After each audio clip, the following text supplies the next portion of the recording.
10 years ago, my husband packed his bags, looked at our deaf daughter, and called her a broken burden he could no longer afford. He walked out to start a new life with his mistress, leaving us with absolutely nothing but unpaid medical bills and eviction notices.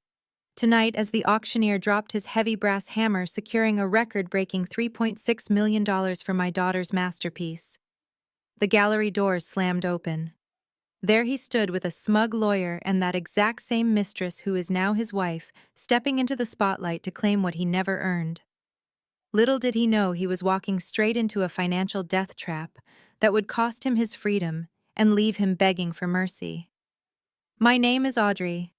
I am 35 years old, and I am the fiercely proud mother of a silent genius. Before I tell you how we systematically dismantled my ex-husband's life forever, let me know where you are watching from in the comments below. Hit the like button and subscribe if you believe that true karma always comes to collect its debts, especially when it concerns a mother protecting her child. The air inside the exclusive Manhattan art gallery was electric, humming with the low murmurs of wealthy collectors and elite critics. Crystal chandeliers cast a warm, golden glow over the stark white walls, but all eyes were fixed on the center stage. My 18-year-old daughter, Mia, stood quietly beside me. She wore a simple black dress, her hands resting calmly by her sides. Because she was born completely deaf, the chaotic sounds of the bidding war were lost on her, but she could feel the heavy vibrations of the crowd and read the shifting energy in the room. We were watching her signature painting titled "The Silence of a Father" drive the room into an absolute frenzy. It was a massive, hauntingly beautiful canvas depicting a shadowy figure walking away into a storm, leaving behind a vibrant, glowing child. The bidding had started at $50,000, a respectable amount for a debut artist. But within 20 minutes, it had skyrocketed past 1 million, then 2 million, fueled by two anonymous phone bidders who refused to back down. My heart hammered against my ribs so hard I thought it might crack my chest. I squeezed Mia's hand, tears of overwhelming pride stinging my eyes. I remembered the years I spent working triple shifts at a local diner just to afford her high-quality paints and canvases. I remembered the countless nights we sat on the floor of our tiny, unheated apartment, communicating in American Sign Language about her dreams of showing the world what she could see, even if she could not hear it. Every sacrifice, every moment of crushing exhaustion led to this exact second. $3.6 million going once the auctioneer announced, his voice echoing through the massive room. He scanned the crowd, his wooden gavel raised high. 3.6 million going twice. Sold to the anonymous buyer on the main line. The heavy brass hammer struck the wooden podium with a sharp, definitive crack. The entire gallery erupted into deafening applause. Flashes from cameras blinded us. People were standing up cheering for the young, beautiful deaf girl who had just shattered records. I pulled Mia into a tight embrace, burying my face in her shoulder, letting the tears stream freely down my face. She hugged me back fiercely, pulling away just enough to sign the words, "We did it, Mom." But the warmth of our triumph did not even last 5 minutes. Just as the auctioneer gestured for us to come forward to accept the ceremonial congratulations, the massive double oak doors at the back of the gallery violently swung open. The heavy thud echoed over the fading applause, silencing the room almost instantly. I turned around and the blood instantly drained from my face. My stomach twisted into a cold, hard knot. Striding down the center aisle, acting as if he owned the entire building, was Jason. My ex-husband. The man who had abandoned us a decade ago. He was wearing a sharply tailored, expensive navy suit, a fake bright smile plastered across his face.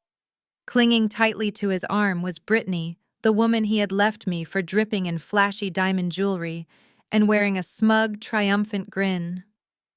Trailing right behind them was a tall man in a gray suit carrying a thick leather briefcase, having the unmistakable arrogant posture of an expensive corporate lawyer. The crowd parted for them, confused murmurs replacing the celebratory cheers. Jason did not even look at me.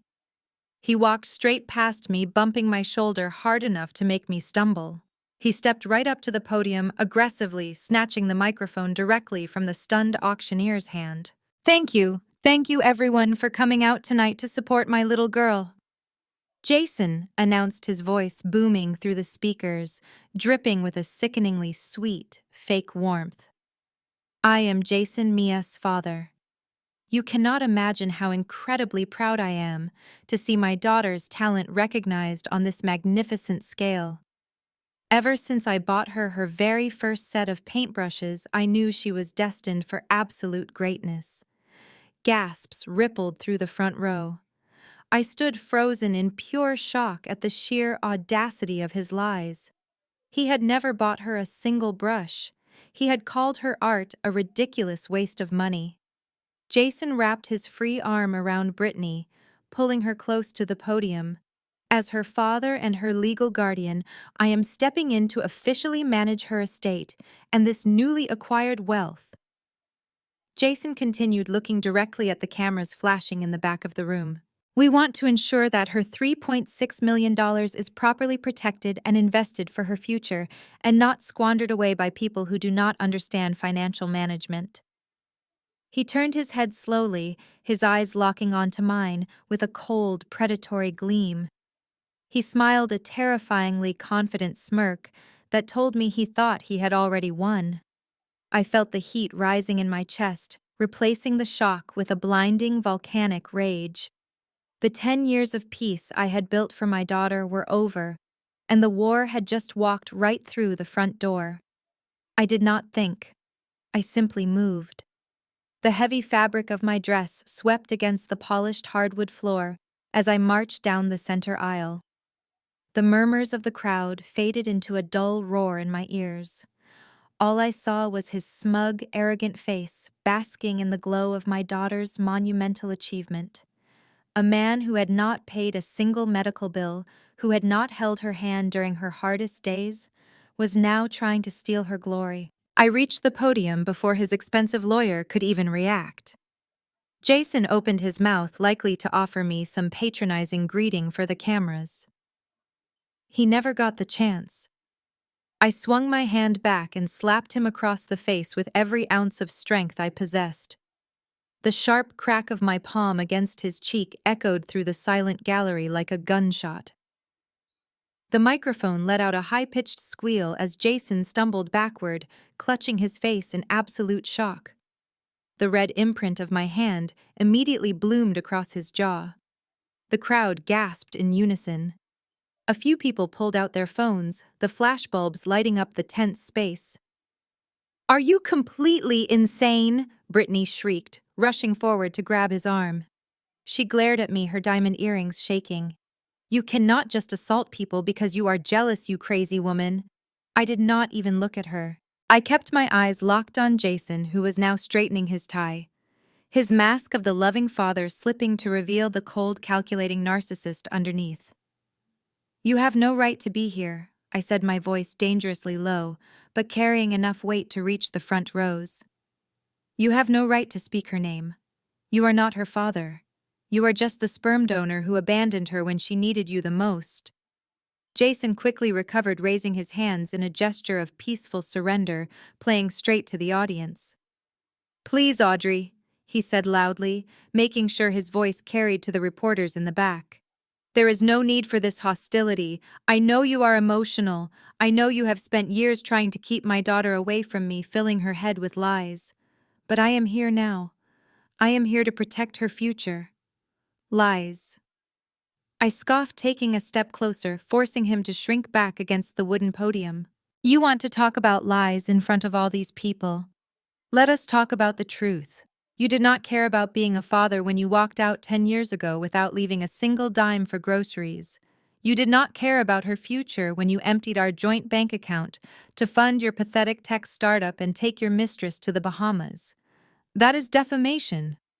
The gray-suited lawyer finally barked, stepping between us. He adjusted his glasses, looking at me with pure disdain. "My client has every legal right to be here. He is listed on the birth certificate. He is her biological father, and given her profound disability, he is legally stepping in to ensure her $3.6 million estate is managed properly. Disability. I repeated the word, tasting like poison in my mouth. My daughter is deaf. She is not incompetent. She just sold a painting for more money than you or your client will make in a lifetime. She does not need a manager, and she certainly does not need a parasite who only showed up because he smelled cash. Jason leaned around his lawyer, his eyes narrowing into cold slits. You can play the angry, bitter ex-wife all you want, Audrey, he hissed, his voice dropping so only the people closest could hear.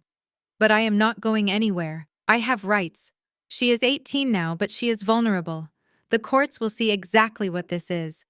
A struggling single mother who cannot possibly handle a multi-million-dollar trust. I felt a hand gently touch my shoulder.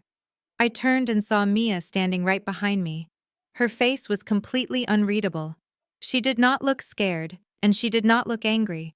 She looked at Jason the way one might look at a strange, unpleasant insect on the sidewalk. She pulled out her iPad, her fingers flying across the screen. She held it up for Jason to read. The text was large and bold. "You are blocking my painting. Move." The crowd erupted into a mix of shocked laughter and loud applause.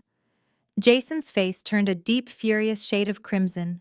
He opened his mouth to shout at her, but Brittany pulled his sleeve, whispering frantically in his ear. The narrative he wanted to spin of the loving, rejected father was already crumbling. But Jason did not come unprepared. He gestured to his lawyer, who calmly opened his leather briefcase. The fight was far from over. The gray-suited lawyer pulled a thick stack of stapled papers from his briefcase. Before he could even hand them to me, Brittany snatched them from his grasp. She stepped forward, her high heels clicking sharply against the hardwood floor. She invaded my personal space, her overpowering, expensive perfume burning my nose. The smirk on her face was completely unbearable, the look of a woman who thought she had just won the lottery using someone else's ticket. "You might want to read this very carefully, Audrey," Brittany said, her voice dripping with venomous joy. She practically shoved the papers into my chest, forcing me to take them or let them fall to the floor. I grabbed the stack, my eyes scanning the bold black text at the top of the first page. Temporary injunction and asset freezing order. My blood ran ice cold. I looked down at the signature at the bottom of the page. It was signed by a family court judge just hours ago. They had planned this down to the minute, waiting for the auction to finalize before dropping the hammer. "Since you seem to be having trouble processing reality, let me explain it to you in simple terms," Brittany announced loudly, turning her body so the cameras and the wealthy collectors could hear every single word. "That document is a court order. It means that as of right now, all funds generated from this auction are legally frozen. The money will be held in a third-party escrow account. You cannot touch a single cent of that $3.6 million, not one penny." Gasps and hushed whispers immediately broke out across the gallery. The elite art collectors who moments ago were cheering for Mia were now exchanging scandalous looks. In their world, money was power, and public financial disputes were treated like thrilling spectator sports. I could feel their judging eyes burning into my back. "You really thought it would be that easy, did not you?" Brittany mocked, stepping even closer, lowering her voice just a fraction, but keeping her tone razor-sharp. "Did you genuinely believe a glorified gallery manager, pulling in what may be $60,000 a year, could just walk away with millions of dollars? You live in a tiny rundown house. You buy your clothes off the discount rack. You do not know the first thing about managing real wealth. Jason is simply stepping in to save his daughter from your financial incompetence." I gripped the papers so tightly the edges crinkled in my hands. I read the specific clauses they had used to secure the injunction. They had weaponized my daughter's deafness. The document claimed that because Mia was profoundly deaf, she was highly susceptible to undue influence and financial exploitation by her primary caregiver, me. They were painting me as a predator in my own daughter's life. "You are disgusting," I said, my voice shaking with a mixture of pure anger and disbelief. "Both of you. You do not care about Mia. You never have. You just saw a payday and brought a lawyer to do your dirty work because your own tech company is bleeding money. Do not think I do not know about your failing startup, Jason. Jason stepped up beside Brittany, placing a protective hand on her lower back. His smile was completely gone now, replaced by a cold, calculating stare. It does not matter what you think you know, Audrey, he said flatly. What matters is the law. And the law says a judge agrees there is enough reasonable doubt about your motives to freeze the assets. You are not taking my daughter's money to fund your pathetic lifestyle. We will see you in court, where a real judge will assign me as her financial conservator. The sheer audacity of his words made me physically sick. He had walked out 10 years ago, leaving us to starve, and now he was standing in front of New York's elite calling me the thief. The whispers from the crowd grew louder. I heard fragments of their conversations. Words like conservatorship, gold digger, and tragic situation drifted into my ears. The narrative was shifting exactly the way Jason and Brittany wanted. I looked around the room, feeling the crushing weight of isolation. The gallery owner, who had been my mentor for years, looked away nervously, clearly terrified of the bad press. The buyers were whispering to their assistants. I was a single mother standing against a man who knew how to manipulate the legal system and a woman who enjoyed watching me suffer. They had frozen the money. They had publicly humiliated me. They thought they had backed me into an inescapable corner. They thought because I was panicking, they had already won the war. But they had forgotten who the real mastermind actually was. While I was suffocating under the weight of the temporary injunction, my daughter was already 10 steps ahead. People often mistake deafness for a lack of awareness, but missing one sense only sharpens the others. Mia had spent her entire life studying the world in absolute silence. She could read lips from across a crowded room. She could decipher a person's true intentions simply by watching the microscopic shifts in their facial muscles. She had been watching Jason and Brittany since the moment they broke through those doors. I felt a gentle tug on my arm. Mia reached over and pulled the thick stack of legal papers right out of my trembling hands. She did not look panicked. Her face was a perfect mask of chilling serenity. Her dark eyes rapidly scanned the dense legal jargon, absorbing the details of the asset freezing order with the terrifying comprehension of a seasoned attorney. Jason saw her looking at the document and immediately recognized a golden opportunity. He caught the eye of the freelance photographer his lawyer had brought along and gave a subtle nod. The photographer raised his heavy lens, ready to capture the touching reunion of a father saving his disabled child. Jason stepped away from Brittany and moved toward Mia. He softened his posture, letting his shoulders slump slightly to project an aura of weary paternal love. He crafted a look of profound sorrow on his face. "Mia, sweetheart." Jason cooed, speaking loudly and over-articulating his words as if she were a toddler instead of a brilliant young woman. "I know you are confused. I know this is scary, but Daddy is here now. I am going to fix everything your mother ruined." He reached out his hand, aiming to rest it gently on her shoulder for the perfect front-page photograph. He never made contact. Before his fingers could even brush the fabric of her black dress, Mia reacted with explosive speed. She stepped back and violently shoved his arm away. The force of her push caught Jason completely off guard, making him stumble sideways into his expensive lawyer. The gallery erupted in fresh gasps. The photographer snapped several rapid-fire pictures capturing Jason's shocked off-balance expression. "Do not be afraid, sweetheart." Jason recovered quickly, holding his hands up defensively. "I am your father. I would never hurt you." Mia did not even blink. She smoothly pulled her iPad from the small black tote bag hanging on her shoulder. Her fingers flew across the digital keyboard with practiced rhythmic speed.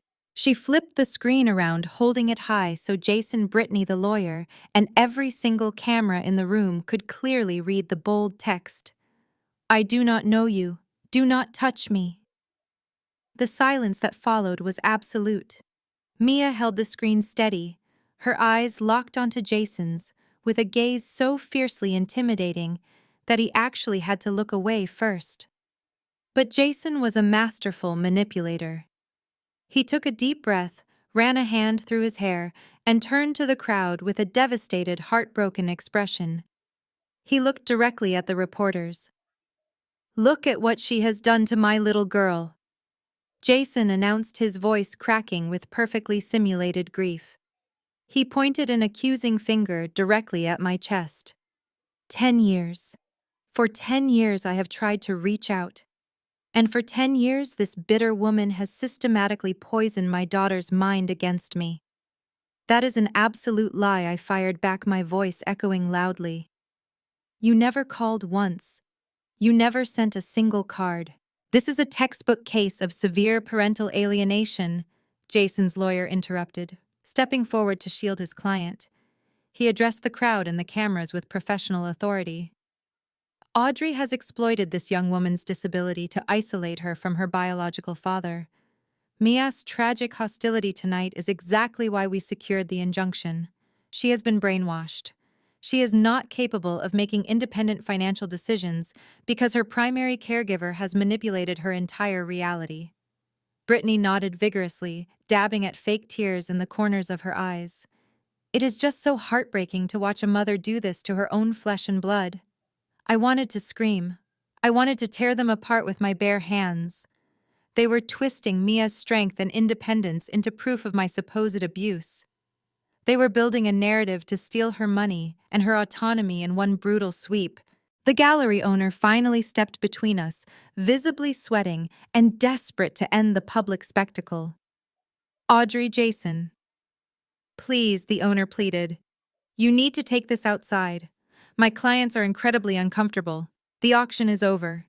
Jason buttoned his suit jacket, his fake sorrow instantly vanishing into a cold, victorious smirk as he looked at me. He leaned in close, lowering his voice so only I could hear.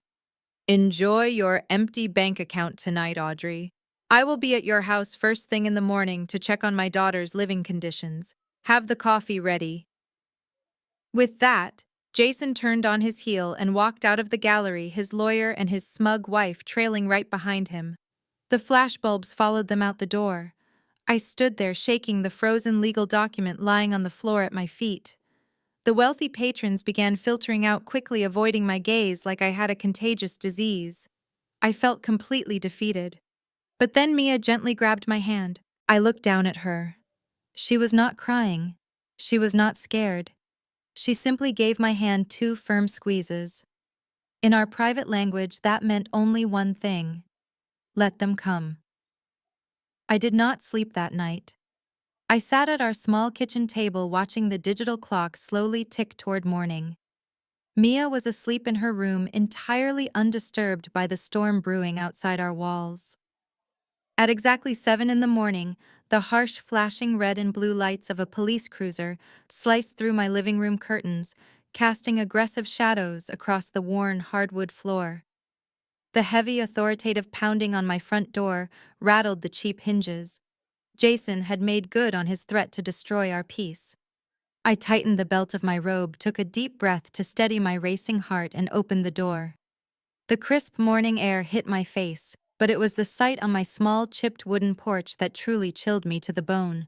Two uniformed police officers stood on my welcome mat, looking grim and entirely serious. Standing right behind them, practically vibrating with eager anticipation, were Jason and Brittany.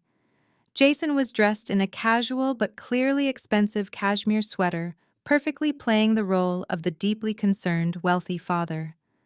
Brittany was clutching a designer coffee cup, looking at my modest, single-story home as if it were a toxic biohazard zone. "Ma'am," the taller officer said, his voice deep and highly practiced. "Are you Audrey?" "Yes, I am," I replied, keeping my voice perfectly level despite the adrenaline coursing through my veins. "How can I help you, officers?" "We received an urgent call regarding a welfare check at this exact address," the second officer explained, resting a hand casually on his duty belt. "We were informed that an 18-year-old disabled dependent resides here in an unfit and potentially dangerous environment. We need to come inside to verify the living conditions and check on the well-being of your daughter." I gripped the edge of the doorframe so tightly my knuckles turned white. I looked past the officers glaring directly into Jason's eyes. A welfare check. My daughter is a perfectly healthy, incredibly successful 18-year-old woman. She just sold a painting for $3.6 million last night. Does this look like a dangerous environment to you?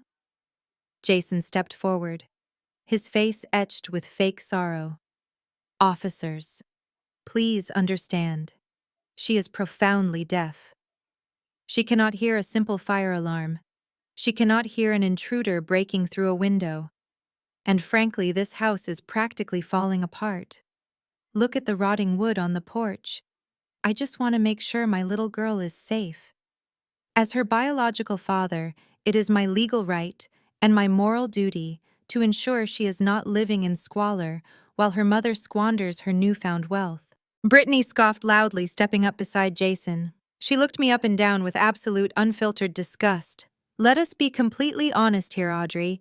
You were a high school dropout who got knocked up at 17. You spent the last decade flipping greasy burgers and scrubbing diner floors just to keep the lights on. You do not even have central air conditioning in this tiny shack.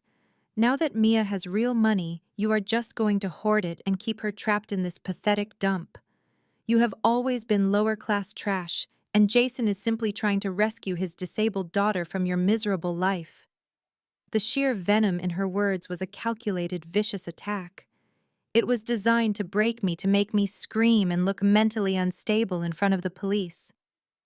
10 years ago, the shame of my teenage pregnancy and my grueling poverty might have made me cry. I used to feel immense guilt for not giving Mia a massive mansion. But not today. Today, her nasty words just fueled the raging fire burning in my stomach. "You are standing on my private property, Brittany," I said, my voice dangerously calm and razor-sharp. "And unless you want me to press formal charges for trespassing, you will shut your mouth and step off my porch immediately." The tall officer held up a hand, trying to forcefully de-escalate the rising tension. "Mom, we understand this is a highly emotional domestic dispute. However, when we get a sworn complaint about a vulnerable disabled person, we are legally obligated by the state to lay eyes on them and assess the living environment. It will only take 5 minutes of your time. Please step aside and let us walk inside the house." I stood my ground, planting my feet firmly, my body blocking the doorway entirely. "With all due respect, officer, I know my legal rights. You do not have a search warrant signed by a judge. My daughter is a legal adult. Being deaf does not make her an incompetent ward of the state, and it certainly does not give my absentee ex-husband the right to use the local police department as a personal weapon to harass us in our own home." "Audrey, stop being so utterly unreasonable," Jason snapped, dropping his concerned dad act for a split second to reveal the ruthless tyrant underneath. "You are just making things exponentially worse for yourself. If you do not let them in voluntarily right now, they will just come back with a court order and take her away in handcuffs if they have to. Do not make a massive scene." The two officers exchanged a very tense, significant look. The taller one took a deliberate step closer to me, his posture stiffening aggressively. "Mom, if you continue to actively obstruct a mandated welfare check, we will have no choice but to detain you for interfering with a police investigation. We need to see Mia right now, or you are going in the back of the cruiser." "Go ahead and put the cuffs on me right now," I said, holding both of my wrists out toward the tall officer. I did not flinch. I did not step back. I stared him dead in the eyes, with a chilling composure that clearly caught him completely off guard. "If you want to arrest a mother for protecting her child from the exact monster who permanently disabled her, then you go right ahead and read me my rights, but this man is not stepping 1 foot inside my home." The two officers hesitated. Their hands hovered awkwardly near their utility belts. They were trained to deal with screaming, hysterical civilians, not a woman standing her ground with absolute ice-cold conviction. "Audrey, stop being so dramatic," Jason groaned, rolling his eyes as if my resistance was just a minor inconvenience to his morning schedule. "Officers, this is exactly the kind of unhinged behavior I am talking about. She is unstable. Please just move her aside." "You want to talk about unstable?" I snapped, keeping my eyes locked firmly on the officers, refusing to give Jason the satisfaction of my attention. Let me tell you why this deeply concerned father really left 10 years ago. Let me tell you exactly why my daughter cannot hear your sirens today. The shorter officer shifted his weight, suddenly looking highly uncomfortable with the situation. Ma'am, we do not need to get into family history. We just need to verify the girl's safety. You need to hear this if you are going to act as his personal attack dogs. I fired back, my voice rising just enough to command the entire porch. 10 years ago, my daughter was 8 years old. She was an approved candidate for a highly specialized cochlear implant surgery. The doctors told us there was a very strict time-sensitive window to perform the procedure before her auditory nerve degraded completely. My insurance covered most of it, but we needed exactly $5,000 out of pocket to secure the operation date. I paused, letting the heavy silence hang in the crisp morning air. Jason shifted on his feet, his fake smile finally faltering. He opened his mouth to interrupt, but I cut him off sharply. I worked 3 agonizing jobs to save up that money. I continued, my voice dripping with absolute contempt. I scrubbed floors on my hands and knees. I served coffee until my feet bled. I saved every single penny for a year and a half. The surgery was scheduled for a Tuesday. On Monday morning, I went to the bank to get the cashier's check for the hospital. The teller looked at me with pity and told me the joint account was completely empty. There was zero balance. The tall officer frowned deeply, his professional demeanor cracking as the horrifying reality of my words began to sink in. He glanced sideways at Jason. This man, I said, finally pointing a shaking finger directly at Jason, walked into the bank branch at exactly 9 in the morning and drained the entire account. He stole our life savings. He stole his own daughter's hearing. And do you know what he bought with that blood money? I shifted my finger and pointed directly at Brittany's smug, heavily powdered face. He bought 2 first-class tickets to Cancun and a week-long stay at a 5-star luxury beach resort for himself and his mistress. That woman right there! Brittany crossed her arms defensively, her face flushing bright red. We were already separating, Audrey. That money was half his. It was medical money for a deaf child, you evil witch, I shouted, dropping all pretense of politeness. I looked back at the cops. Because he stole that $5,000, the hospital immediately canceled the surgery. By the time I scraped together enough money a year later, the specialist told me the window had completely closed. The nerve damage was entirely irreversible.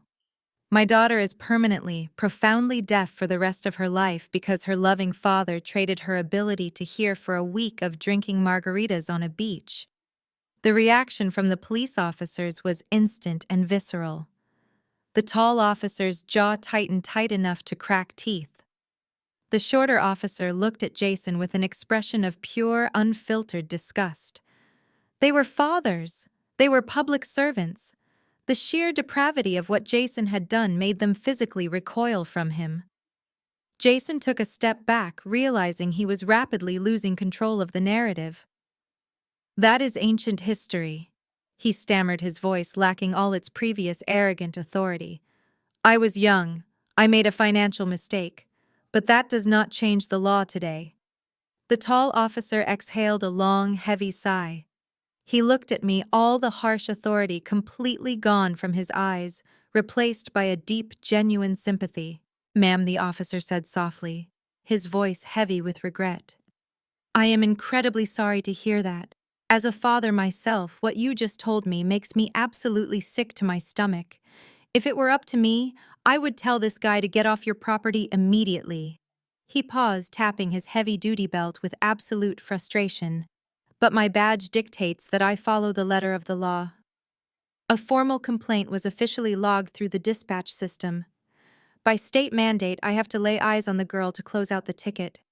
Please, just let us step inside the living room. It will take 2 seconds. I promise I will get him out of here right after. I stood frozen. I knew the officer was right. If I fought the law, I would be arrested, and Mia would be left unprotected. Jason would win. But I also knew I could not let Jason step foot in my sanctuary. I needed to stall. I just needed a few more minutes. Nobody is stepping into this house, I declared, firmly planting my feet even wider. Not until my legal representation arrives. Audrey, you do not have a lawyer on retainer. Jason scoffed, regaining a fraction of his smug confidence. Stop playing games and open the door. Right on cue, the sleek black headlights of a high-end luxury sedan turned onto our quiet suburban street. The polished black Mercedes glided smoothly to a stop right behind the parked police cruiser. The heavy engine purred for a fraction of a second before shutting off. The driver's side door opened, and a pair of perfectly shined Italian leather shoes stepped onto the pavement. It was Jamal, my 40-year-old brother-in-law, married to my younger sister Nora. Jamal was a partner at one of the most successful corporate law firms in the city. He was an African-American man who commanded absolute respect the moment he walked into any room. Today he was wearing a meticulously tailored charcoal gray Tom Ford suit, a crisp white shirt, and a deep burgundy silk tie. He looked like a man who dismantled multi-million-dollar corporations for a living before his morning coffee. Jamal closed the heavy car door with a solid thud. He did not rush. He did not look angry. He walked up my cracked concrete driveway with the slow, deliberate stride of an apex predator who already had its prey cornered. He carried a sleek black leather briefcase in his right hand. Jason saw him approaching and immediately crossed his arms, puffing out his chest to look dominant. "Who is this guy?" Jason sneered, looking Jamal up and down with obvious disdain. "Did you actually hire a budget public defender, Audrey?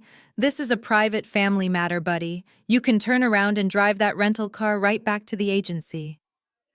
Jamal did not even blink at Jason's insult. He completely ignored Jason's existence, walking right past him, as if he were nothing more than a trash bag on the curb. Jamal stopped at the bottom of the porch steps, adjusted his suit jacket, and looked directly at the two police officers. "Good morning, officers," Jamal said, his voice deep and resonating with absolute legal authority. "My name is Jamal Carter. I am the legal counsel representing Audrey and her daughter Mia. I understand you are here regarding a wellness check initiated by this individual standing behind you." "Yes, sir," the tall officer replied, straightening instinctively. "We received a formal complaint through dispatch and need to visually confirm the safety of the dependent inside the residence." "I appreciate your dedication to public safety," Jamal said calmly, popping the golden latches of his briefcase. "However, this entire situation is a fabricated pretext designed to violate a strict court order. The man standing behind you is committing a felony at this exact moment simply by occupying this physical space." Jamal pulled out a thick folder made of heavy red cardstock. It was stamped with the official raised gold seal of the state family court. He handed it directly to the tall officer. Jason laughed a nervous, high-pitched sound. "What is he talking about? We have been divorced for 10 years. There are no active court orders. I have a fundamental legal right to check on my deaf daughter." Jamal finally turned his head to look at Jason. His expression was completely blank, devoid of any warmth or mercy. "You have absolutely no rights regarding this family," Jamal stated flatly. "What the officer is reading right now is a permanent, heavily reinforced restraining order. It explicitly bars Jason from coming within 500 feet of Audrey Mia or their primary residence." I felt a massive wave of relief wash over me. 5 years ago, when Jason briefly resurfaced demanding money after his first business failed, Jamal had secretly taken me to a judge. We spent weeks documenting Jason's past financial abuse and the severe emotional distress he caused Mia. The judge had granted a permanent injunction sealing it, so Jason would not be notified unless he attempted to make physical contact again. Jamal had planned for this exact day. Jason stepped forward, his face turning pale. "That is impossible. I was never served with any legal papers. You cannot enforce a restraining order I know nothing about." "Actually, I can, and they will." Jamal countered, his voice steady and cold. "The order was granted ex parte due to your documented history of financial extortion and abandoning a disabled minor." By showing up here today with police officers under false pretenses, you just activated the physical enforcement clause. You are currently trespassing on legally protected property. Brittany scoffed, grabbing Jason's arm. This is ridiculous. He is her biological father. A piece of paper does not erase his parental rights just because you say so. That specific piece of paper does exactly that, Jamal corrected her. It strips him of any presumptive right to visitation or guardianship until a superior court judge explicitly says otherwise. And given that he abandoned a deaf child and stole her medical funds, I highly doubt any judge will ever rule in his favor. The tall officer finished reading the document. He ran his thumb over the raised gold seal to verify its authenticity. He closed the red folder and handed it back to Jamal with a respectful nod. The officer turned around, his hand resting firmly on the handle of his standard issue baton. The sympathy he had shown me earlier was completely gone, replaced by hard professional enforcement directed entirely at Jason. "Sir, I need you to step back to the public sidewalk immediately." The tall officer barked, his hand resting firmly on his heavy baton. "You are in direct violation of an active protective order. If you do not comply right now, you will be placed under arrest for criminal trespass." Jason stumbled backward, his expensive cashmere sweater looking entirely out of place against his pale, panicked face. "Wait, this is a massive misunderstanding. I was just trying to see my daughter. I have fundamental parental rights. You have the right to remain silent." The officer shot back without hesitating. "I suggest you use it. Step back, now." From the passenger side of Jason's parked car, the gray-suited lawyer from the art gallery emerged, jogging up the cracked driveway with his leather briefcase. He had apparently been waiting in the vehicle to see if the police would force their way inside. "Officers, please hold on," the lawyer said, holding up his hands defensively. "I represent the father. We have a pending petition for conservatorship filed this morning. This restraining order must be a clerical error." Jamal turned his head to look at the lawyer, his eyes narrowing into dark slits of pure contempt.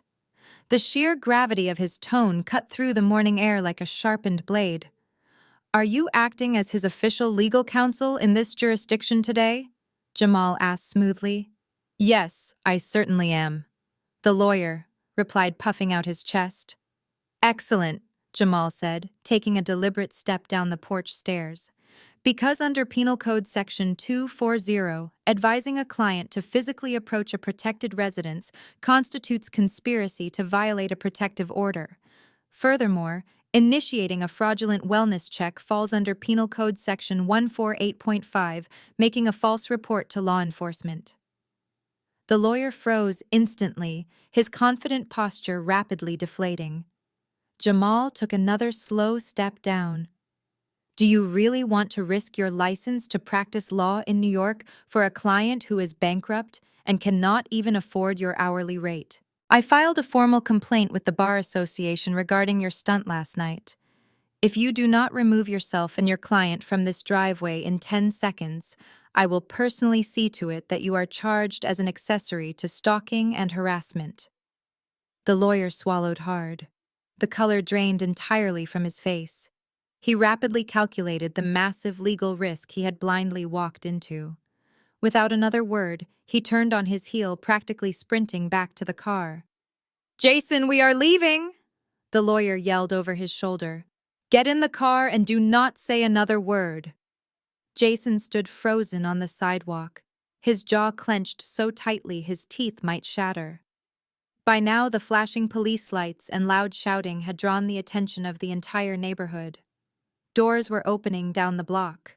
People stepped onto their porches holding coffee cups, watching the wealthy businessman get publicly dismantled by my brother-in-law and two armed officers. Brittany realized people were staring. Her face flushed a dark, humiliating shade of purple. She pulled her designer jacket tight, desperately trying to hide her face. "This is so embarrassing, Jason," she hissed, pulling his arm. "Everyone is looking at us like criminals. Just get in the car before they arrest you." The shorter police officer pointed squarely toward their vehicle. "You heard your lawyer and your wife, sir. Get in your vehicle and vacate the premises immediately." If my cruiser is dispatched to this address again, you will leave in handcuffs. Do you understand me?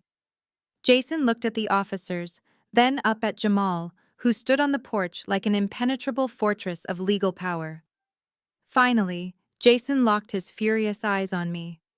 The mask of the caring father was gone, leaving only the toxic predator. He took a step toward his car, yanking the door open. He pointed his finger directly at me. "This is not over, Audrey." Jason screamed, his voice echoing loudly down the quiet street. "You think you won today because of a technicality. You think you can hide my daughter and her money from me. I will drain every last cent you have. I will see you in family court." He slammed the car door shut. The tires squealed aggressively against the asphalt as he sped recklessly away, leaving a thick cloud of exhaust. The officers relaxed. The tall officer handed Jamal the folder. "Have a good morning, counselor. Mom, stay safe." "Thank you, officers," I said softly. Jamal turned to me, his features softening into a supportive smile. "You held your ground perfectly, Audrey. Now let us go inside. We have work to do before his next desperate move." We walked back into the quiet safety of my living room, the heavy wooden door clicking shut behind us. Jamal set his sleek leather briefcase on the kitchen island and loosened his burgundy silk tie. He looked at me with a calculating expression. "Jason is a cornered animal," Audrey. Jamal warned, his voice steady. "We won the battle on the porch because I had the legal paperwork to back us up. But a desperate narcissist who is publicly humiliated does not just quietly accept defeat. He is utterly broke, backed into a financial corner, and he is going to change the battlefield. You need to mentally prepare yourself for a very public, very dirty fight." I nodded slowly, wrapping my trembling hands around a cold mug of coffee. I thought I was prepared. I thought the worst he could do was send the local police to my front door. I was completely wrong. 3 days later, the real nightmare began. It was a Tuesday morning. I was standing in the kitchen packing a lunch for Mia before my shift at the gallery. My phone vibrated aggressively on the granite counter. The caller ID flashed with Jamal's name. I answered it immediately on speaker. "Turn on channel 4 right now," Jamal said, his tone devoid of his usual calm. "Do not say a single word, Audrey, just turn it on and watch." I grabbed the remote and flicked on the small flat screen sitting on the kitchen counter. The brightly colored logo of Good Morning Manhattan filled the screen. The upbeat morning music faded, revealing the highly popular host sitting on a plush white studio sofa. Sitting directly across from her, looking like the picture of a heartbroken, loving father, was Jason. He was not wearing his expensive corporate suit today. Instead, he wore a soft blue cashmere sweater. He looked approachable, gentle, and deeply wounded. His hair was styled to look slightly messy, as if he had been losing sleep over his family trauma. "Jason, thank you for being brave enough to sit down and share your deeply personal story with us this morning," the host said with an exaggerated look of profound sympathy. "Thank you for having me," Jason replied, his voice soft and raspy. It was a sickeningly good theatrical performance. "I never wanted this private family issue to be broadcast to the public, but I am at the absolute end of my rope. I just want to see my little girl." I stood frozen, the butter knife slipping from my fingers and clattering onto the tile floor. "For our viewers tuning in," the host noted solemnly, "Jason is the biological father of Mia, the brilliant 18-year-old deaf artist who just sold her first major painting for a record-breaking $3.6 million. But Jason, you have not been allowed to celebrate this milestone with her, have you?" Jason let out a heavy sigh, looking down at his hands. "No, I have not. My ex-wife Audrey has done everything in her malicious power to erase me from my daughter's life. When we divorced 10 years ago, I poured my energy into starting a tech company. My software startup is thriving today, bringing in millions in steady revenue. I have everything a man could possibly want materially. But none of that wealth matters without my daughter." He looked directly into the camera lens, his eyes shining with fake tears. "I do not need a single penny of Mia's money. I have plenty of my own. I just want to be a father to her again." But Audrey sees Mia as nothing more than a meal ticket. The chyron at the bottom of the screen flashed in bold yellow letters. A father's heartbreak, saving a disabled prodigy. It breaks my heart to say this on television, Jason continued, shaking his head. But Audrey is entirely motivated by raw greed. She is a low-level gallery manager who suddenly realized she had a cash cow living in her house. She uses Mia's profound deafness as a psychological tool to control her every move. She makes that poor girl paint day and night, practically running an unregulated sweatshop in their living room, just so Audrey can live the lavish lifestyle she desperately wanted but never earned. The host gasped loudly in horror. You genuinely believe your daughter is being financially exploited because of her disability? I know she is, Jason stated firmly, his mask hardening into righteous anger. Audrey physically assaulted me at the art gallery last week when I tried to congratulate my own flesh and blood. She even filed a fraudulent restraining order to keep me legally away from the trust fund. She is a desperate gold digger, and I am going to family court to file for full financial conservatorship. I have to save my daughter before Audrey bleeds her completely dry. I could not breathe. My chest tightened painfully as the sheer scale of his calculated lies washed over me. He had brilliantly flipped the public script, painting himself as the wealthy savior and me as the abusive monster. I heard soft footsteps behind me. I turned around to see Mia standing quietly in the doorway. She was staring intently at the television screen, having read the closed captions scrolling quickly at the bottom of the broadcast. I rushed over, reaching out to turn off the television. Mia, do not look at him, I pleaded, my hands shaking as I signed the words quickly. He is lying. We will fix this. Mia gently pushed my hand away from the power button. She did not look emotionally broken. She watched Jason's fake tears with the cold fascination of a scientist observing a desperate rat in a maze.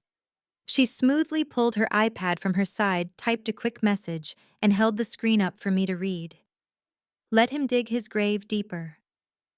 I stared at the bold words on my daughter's screen. Let him dig his grave deeper. Her absolute confidence gave me a fleeting moment of strength. I kissed her forehead, grabbed my coat, and headed out the door to the gallery. But the moment I stepped off the subway in Manhattan, the true devastating power of Jason's televised lies hit me like a freight train. By the time I walked through the heavy glass doors of the gallery, the front desk was in a state of total unmitigated panic. The main phone line was ringing incessantly, a shrill, piercing sound that cut through the usually serene and quiet atmosphere. My assistant, a young art student, looked up at me with sheer terror in her wide eyes.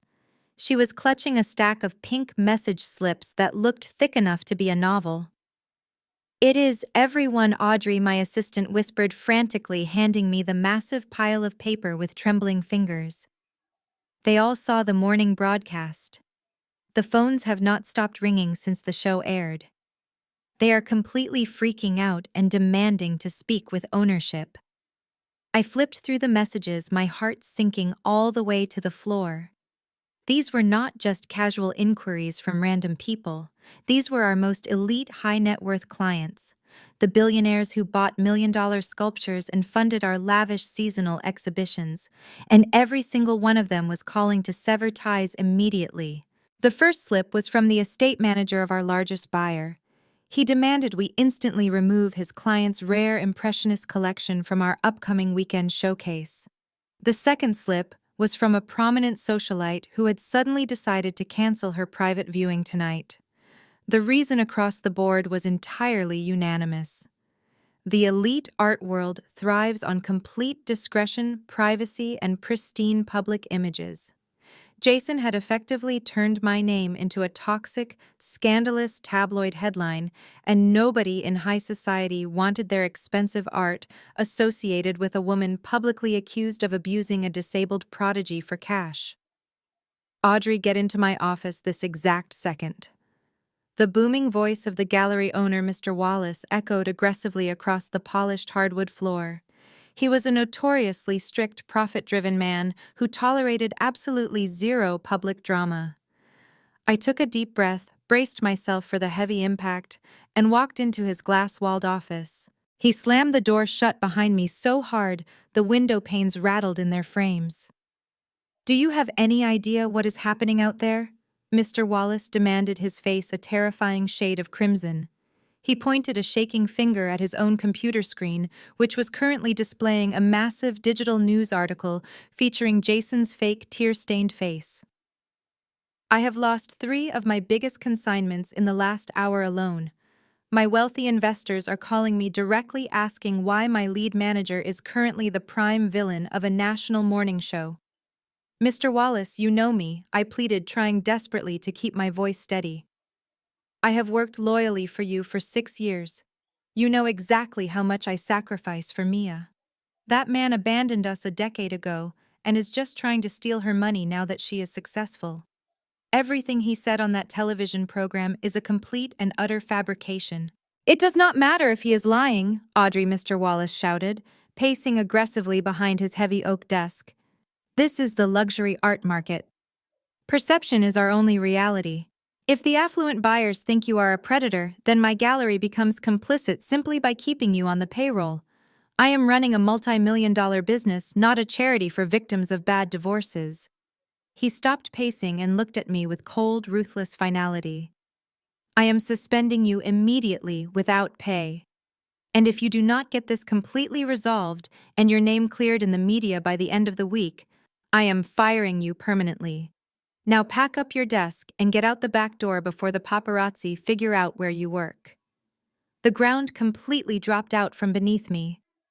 I walked out of his office in a daze, suspended without pay, fired by the end of the week. Jason had already used his slimy lawyer to freeze the $3.6 million in Mia's account. Now he had successfully destroyed my sole source of income. Without my weekly paycheck, I had no way to buy groceries, pay the impending mortgage, or keep the lights on in our house. I gathered my things into a small cardboard box, my hands shaking violently. Jason had calculated this perfectly. He wanted to starve me out. He knew that if he cut off every single financial lifeline I possessed, I would eventually be forced to crawl to him and surrender my daughter's trust fund just to survive. The walls were rapidly closing in, and as I stepped out into the cold New York alleyway, I realized exactly how close I was to losing absolutely everything. I did not go home. I could not face my daughter after just losing my job. Instead, I carried my small cardboard box straight to the subway and rode it down to the financial district. I needed answers, and I needed them immediately. I walked into the modest law offices of Winston and Associates. Winston had been my primary family lawyer for years, helping me navigate the minimal legal protections I could afford when Jason first vanished. He was an older, meticulous man who rarely raised his voice or showed emotion, but when his receptionist ushered me into his wood-paneled office, he looked physically ill. I set my box on the floor and dropped into the leather chair across from his heavy mahogany desk. "Winston, I just got suspended from the gallery," I said, my voice shaking with exhaustion. "Jason went on national television and painted me as an abusive monster. My boss fired me to save the gallery's reputation. I have absolutely no income coming in, and the trust fund is entirely frozen. We need to file an emergency motion to lift that injunction today." Winston did not reach for his notepad. He did not offer his usual reassuring smile. Instead, he slowly slid a massive, heavily bound stack of legal documents across his desk toward me. "Audrey, losing your job is terrible," Winston said, his voice grave and heavy. "But I am afraid it is the absolute least of our problems right now. I received this formal petition from Jason's new legal team just an hour ago. They completely bypassed Jamal's corporate jurisdiction and went straight into state family court." I stared at the intimidating stack of paper, a cold dread washing over me. "What is it?" I asked. "He already froze the money. What else could he possibly do?" "They dug up your original divorce filing from 10 years ago," Winston explained, removing his wire-rimmed glasses and rubbing the bridge of his nose. "You both filed for an expedited annulment in Clark County, Nevada right after he left you. You signed the papers. He signed the papers. We submitted them to the court. But there was a catastrophic clerical error at the county clerk's office.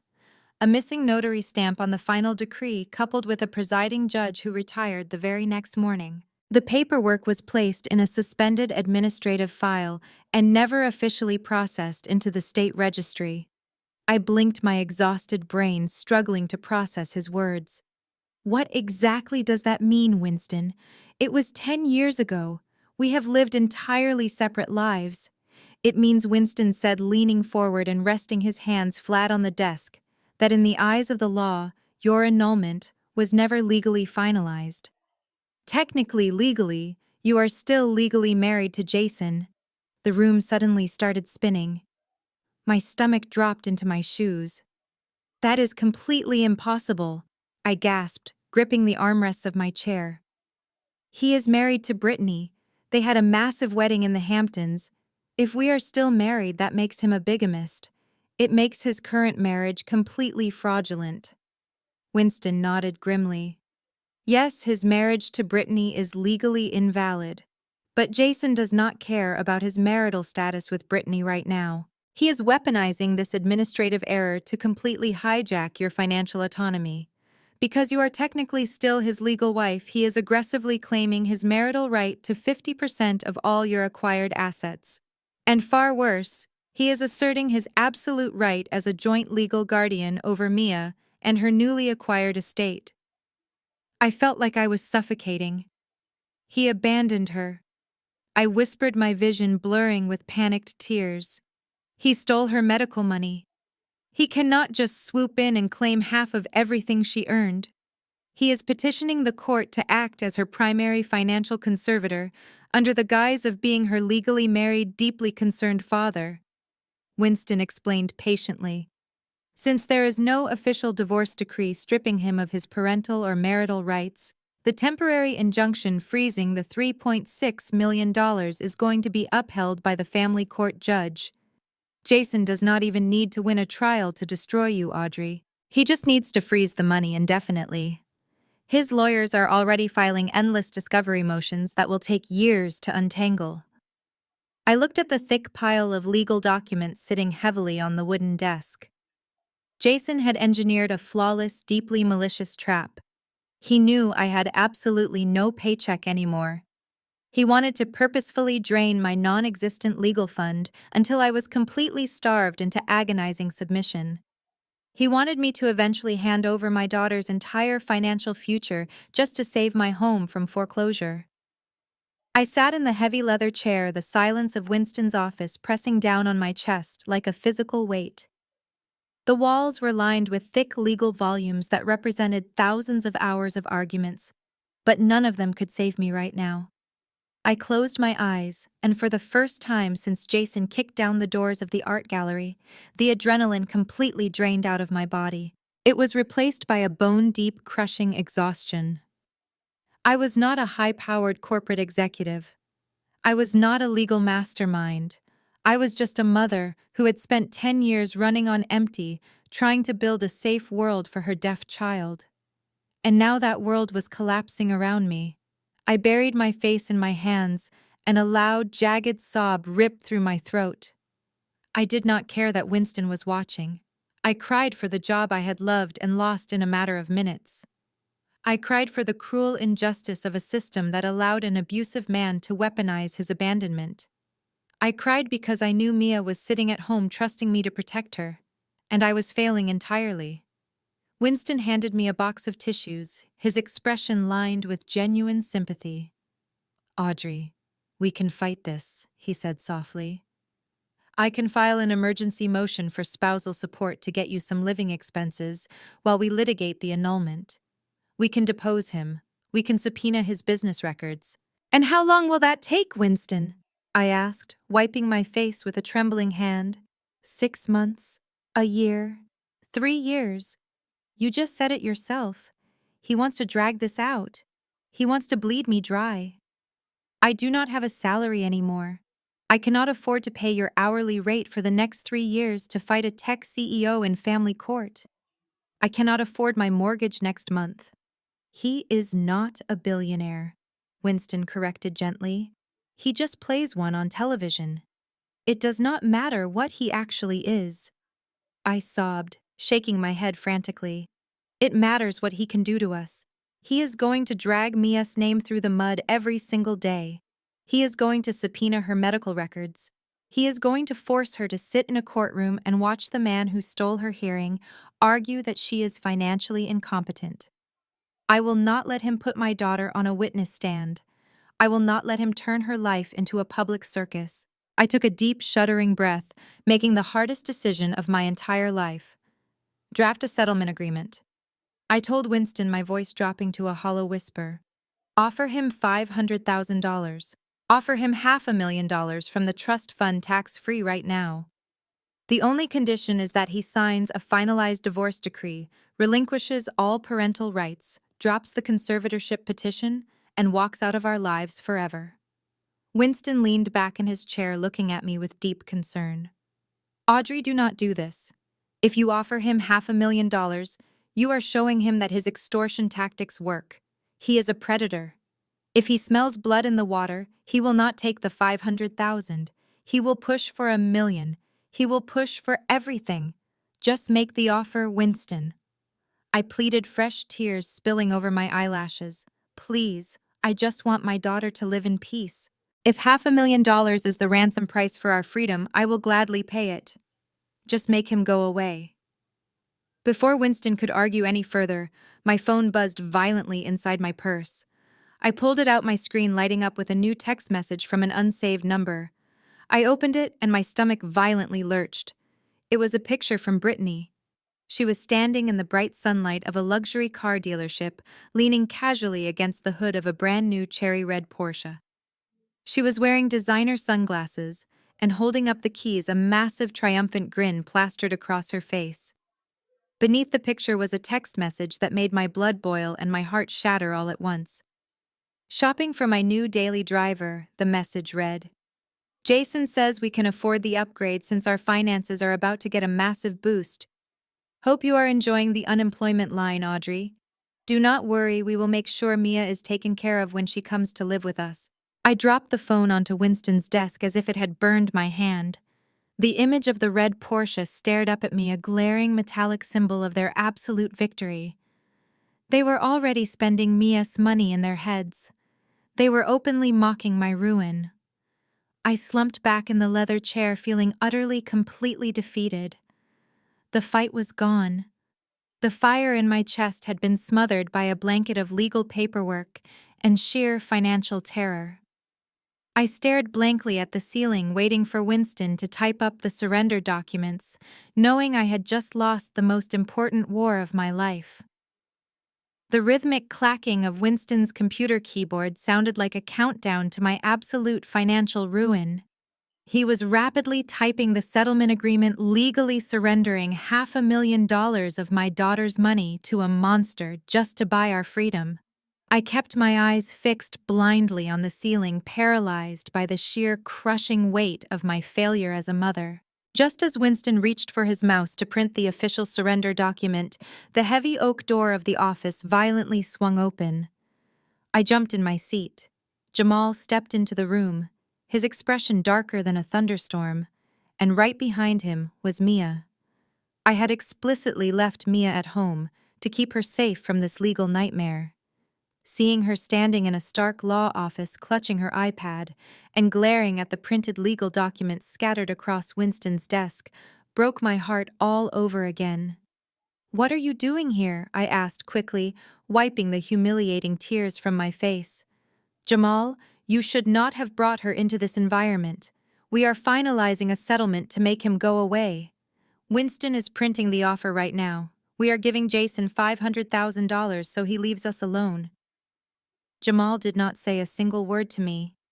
He walked straight over to Winston's desk and firmly pressed his large hand down on the keyboard, stopping the printing process immediately. "You are not giving that toxic parasite a single cent," Jamal stated, his voice radiating pure, unyielding authority.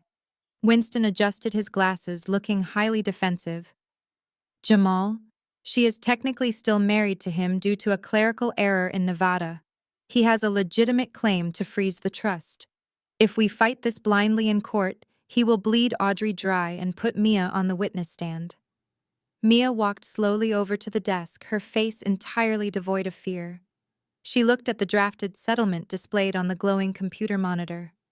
Then she looked down at my phone, which was still displaying the picture of Brittany posing with her new red Porsche.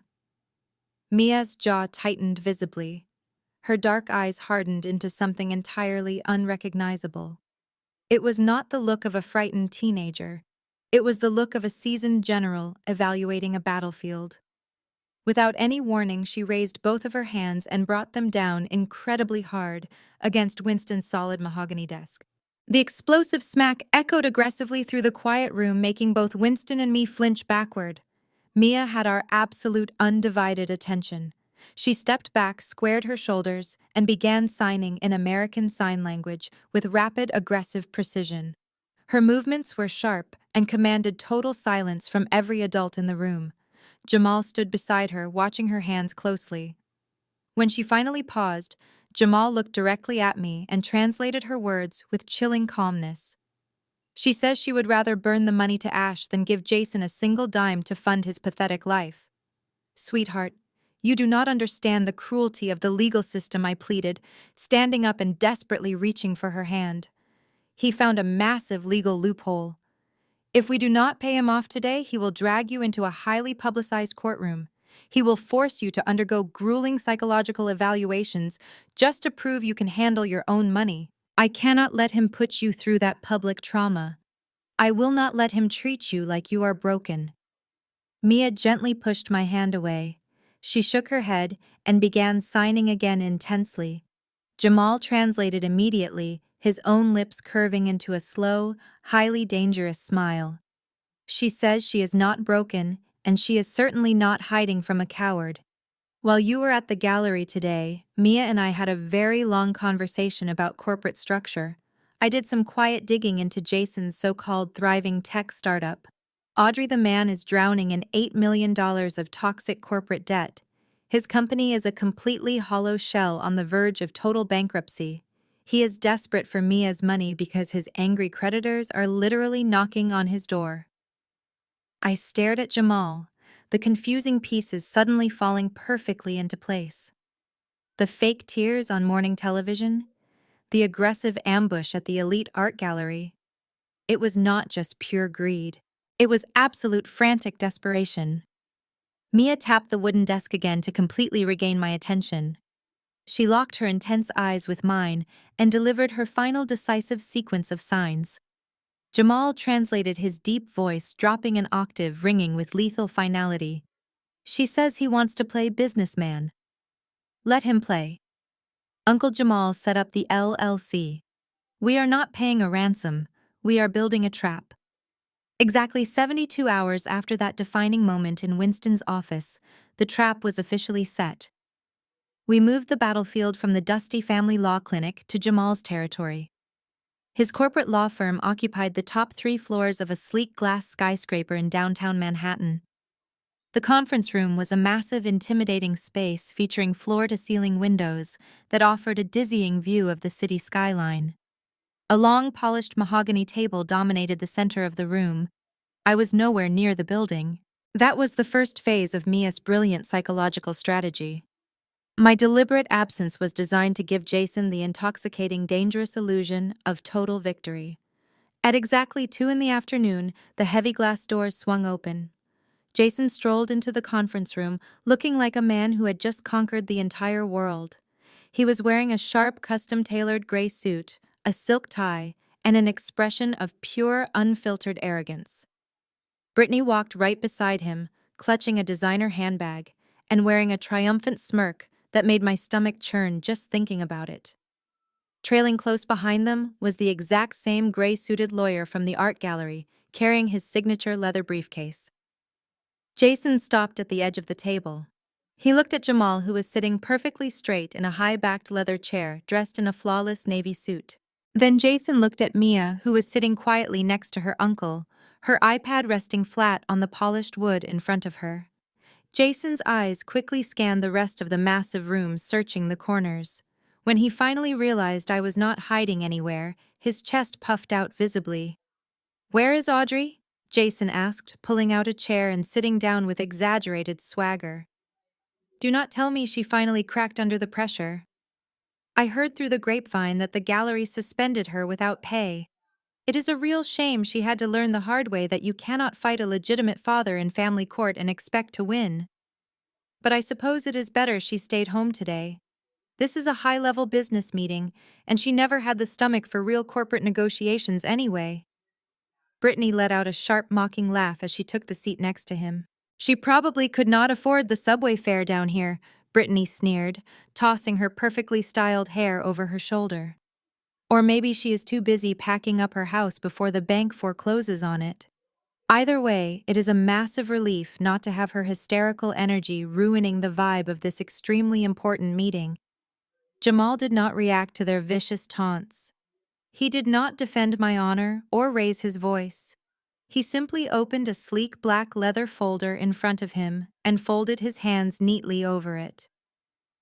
Audrey formally granted me complete legal proxy to negotiate the terms of Mia's estate on her behalf. Jamal stated his voice a smooth, impenetrable wall of professionalism. We are here to listen to your proposed settlement terms, Jason. Let us skip the theatrics and get straight to the numbers. Jason leaned forward, resting his elbows on the expensive mahogany table. He looked at Mia, offering her a condescending, deeply fake smile before turning his predatory gaze back to Jamal. The terms are incredibly simple, counselor. My daughter just secured $3.6 million.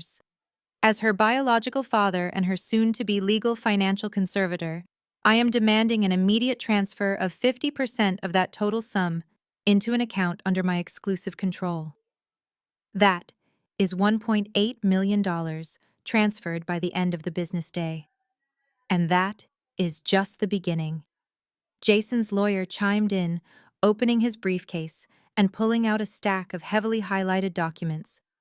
Moving forward, my client demands a mandatory joint management clause for all of Mia's future artistic endeavors.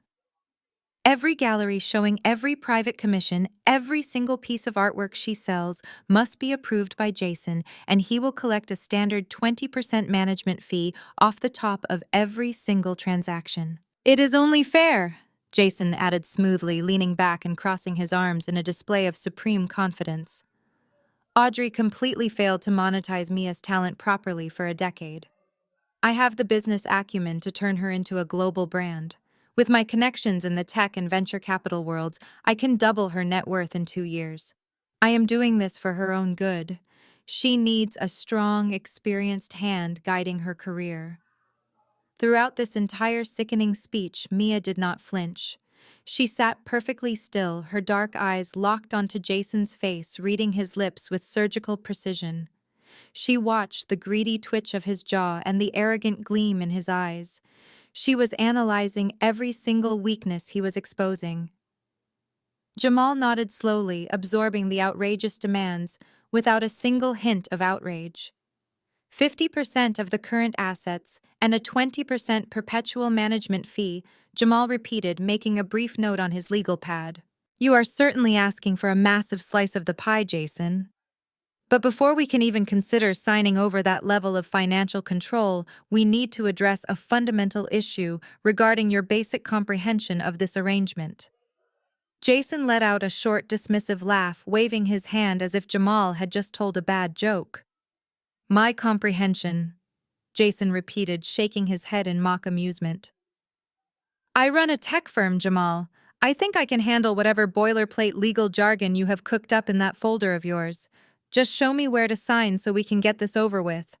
I have a tea time at 4, and I really do not want to be late. But instead of waiting for Jamal to pull out the paperwork, Jason leaned across the heavy mahogany table. He locked his eyes onto Mia, completely dropping his aggressive corporate persona and replacing it with an exaggerated, patronizing expression. It was the exact same face a person might make when talking to a very slow toddler. Mia's sweetheart, Jason said, speaking incredibly slowly and over-enunciating every single syllable. He exaggerated the movements of his mouth, mistakenly believing that speaking louder and stretching his words would somehow make his deaf daughter understand him better. Daddy knows this is all very confusing for you. There are a lot of big numbers being thrown around today. Millions of dollars. That is a lot of money to keep track of, right? Mia did not blink. She sat perfectly upright in her leather chair, her hands resting lightly on either side of her iPad. You do not need to worry your pretty little head about any of this business stuff anymore. Jason continued, his voice dripping with condescension. You just keep focusing on your beautiful little paintings. Daddy is going to take over all the hard work. I am going to deal with the banks and the contracts, so you can just play with your colors. Does that sound good to you? Mia simply stared at him. Her face was an absolute mask of cold calculation. She did not nod. She did not shake her head. She just watched his lips move with the detached fascination of someone studying a lower life form.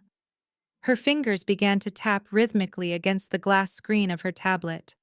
Getting absolutely no reaction from her, Jason sighed heavily and turned his attention back to Jamal. He gestured toward Mia with his thumb. Make sure you explain the big words to her later, Jason instructed, his tone shifting back to sharp arrogance. Break it down into simple concepts she can actually grasp. She just paints Jamal. She does not understand finance. She has spent her entire life locked in a tiny house with Audrey. She has absolutely zero concept of wealth management, taxes, or corporate liability. She needs me to protect her. Brittany leaned in, placing her manicured hand over Jason's arm. It really is a tragedy, Brittany added, looking at Mia with a sickening pout. She is legally an adult, but mentally, she is completely unequipped for the real world. Audrey really stunted her growth. It is a good thing we stepped in when we did. Leaving $3 million in the hands of a disabled teenager is basically child abuse. We are practically performing a public service. The sheer audacity of their insults hung heavily in the chilling air of the conference room.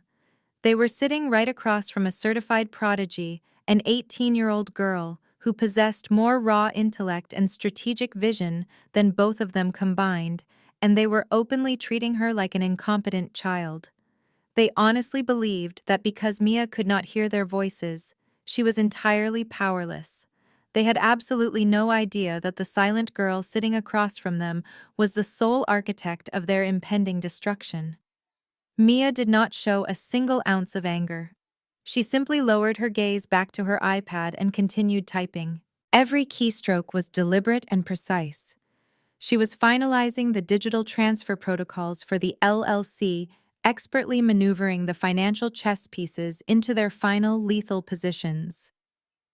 Jamal watched Mia type for a brief second before turning his attention back to Jason. He did not defend Mia's intelligence.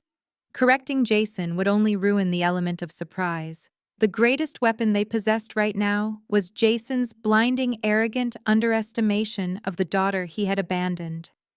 I will be sure to break the concepts down for her, Jamal said smoothly, his voice betraying absolutely no emotion. But as I mentioned before, we finalized your 50% ownership stake and your management fees. There is a standard financial competency protocol we must follow. If you want to manage her estate, you have to prove you are solvent. Jason rolled his eyes, clearly annoyed by the delay. Fine. What exactly do you need from me today? Let us get this over with right now. Jamal did not mirror Jason's rushing impatience. He moved with the slow, deliberate grace of a man who held all the winning cards. He reached into his sleek black leather folder and pulled out a single crisp sheet of paper. He placed his index finger on the top edge and smoothly slid it across the vast expanse of the polished mahogany table. The document glided perfectly, coming to a dead stop exactly 1 inch from Jason's folded hands. What is this? Jason asked, looking down at the paper without making a move to pick it up. He let out an exasperated sigh, clearly annoyed that his path to millions was being delayed by more paperwork. Another temporary injunction. I thought you said Audrey surrendered. Audrey has surrendered her fight against your conservatorship petition, Jamal confirmed smoothly, leaning back in his leather chair. However, setting up a corporate partnership to manage a multi-million-dollar estate requires strict adherence to corporate law. The entity we are establishing to house Mia's wealth requires all managing partners to be financially solvent and free of crippling personal liabilities. In order to legally establish your 50% stake and grant you the 20% management fee you are demanding, you must first prove your financial competence.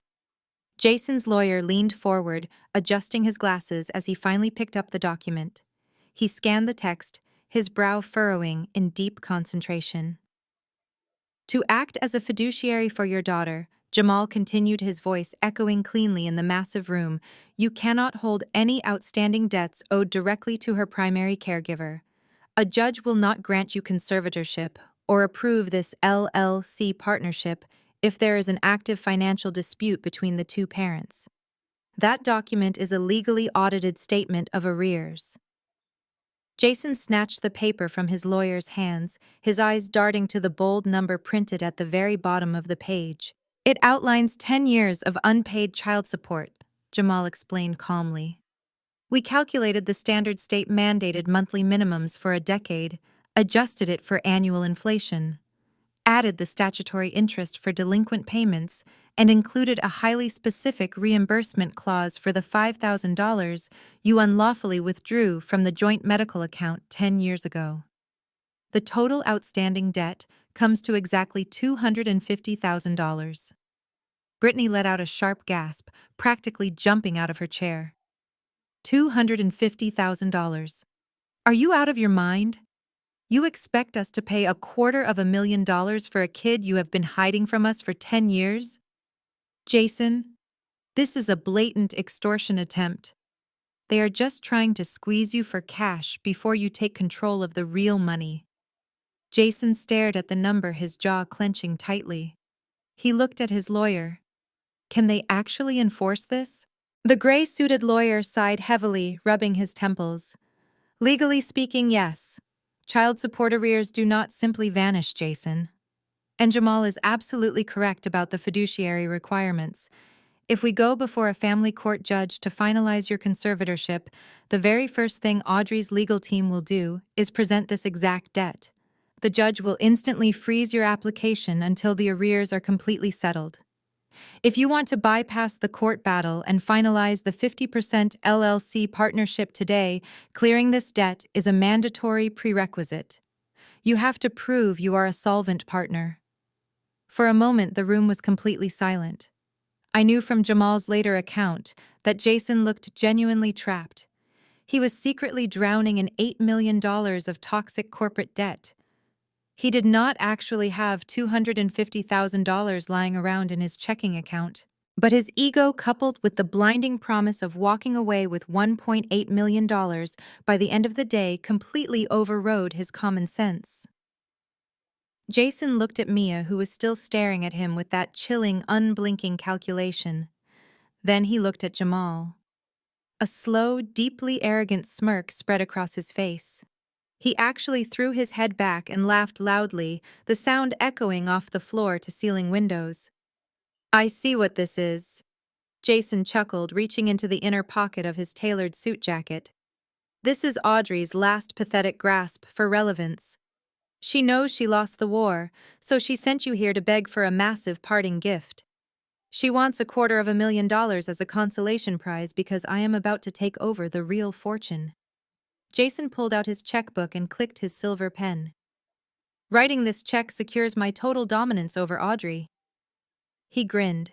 He had zero idea he was writing his own death sentence. Jason flattened the heavy checkbook against the polished mahogany table, the silver pen gleaming brightly under the recessed lighting of the conference room. He did not hesitate for a single second. He wrote out the numbers with grand, sweeping strokes, completely captivated by his own theatrical performance. He wanted Jamal and Mia to see him as a financial titan, an untouchable man who could easily drop $250,000 without breaking a single sweat. He ripped the check from the binding with a sharp, aggressive tear and tossed it carelessly across the wide table. Consider her debt fully paid in full, Jason announced, leaning back in his leather chair and crossing his arms. Tell Audrey to buy herself something nice, maybe a new roof for that rundown shack she lives in, or a reliable used car so she can drive to the unemployment office. Now bring out the real partnership contracts. I have proven I have the liquid capital to play at this elite level. What Jason did not know was that Jamal had already run a deep forensic background check on his recent financial activities. I learned later from Jamal exactly where that $250,000 came from. Jason did not pull it from a thriving tech startup or a healthy personal savings account. His business was completely dead in the water. To get his hands on that specific cash, Jason had gone to a highly predatory, unregulated private lending firm just 24 hours earlier. He had taken out a massive high-interest bridge loan using his failing business equipment as fraudulent collateral. He was literally borrowing from dangerous loan sharks just to buy his way into Mia's trust fund, fully believing he could pay them back by the end of the day with her newly acquired wealth.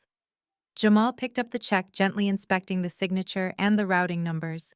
He did not smile. He did not show any sign of triumphant satisfaction. He simply placed the check inside his black leather folder and pulled out a second document.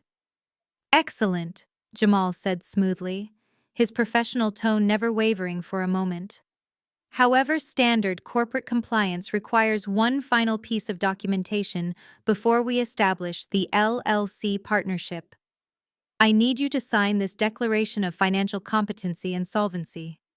Jamal slid the single-page document across the table. Jason's lawyer immediately snatched it up, his eyes scanning the dense legal text with practiced speed. "What is this now?" Jason groaned, rolling his eyes in exaggerated annoyance. "Are you going to make me take a math test before I can manage my own daughter's money?" "It is a standard legal protection for the estate," Jamal explained calmly. "By signing that declaration, you are officially swearing under penalty of perjury that you are of sound mind, that you are entering into this financial partnership entirely free of any external duress, and most importantly, that you possess the independent financial solvency to fulfill your fiduciary duties. It essentially prevents any future claims that you were financially coerced or legally incapacitated when you agreed to manage Mia's assets." The gray-suited lawyer finished reading the page and nodded in agreement. He turned to Jason. "It is a standard boilerplate clause, Jason. They just want to make sure you cannot sue them later, claiming you did not understand the financial risks of the partnership. Since you just wrote a $250,000 check clearing your arrears, you clearly meet the legal threshold for solvency. You are perfectly good to sign it without any risk." Jason did not even bother to read the words on the page. He was too blinded by the absolute certainty that he was minutes away from securing $1.8 million. He grabbed his silver pen and aggressively scribbled his signature on the bottom line of the declaration, pushing it back across the table toward Jamal. "There," Jason said, clapping his hands together briskly. "I am solvent. I am competent. I am entirely free of duress.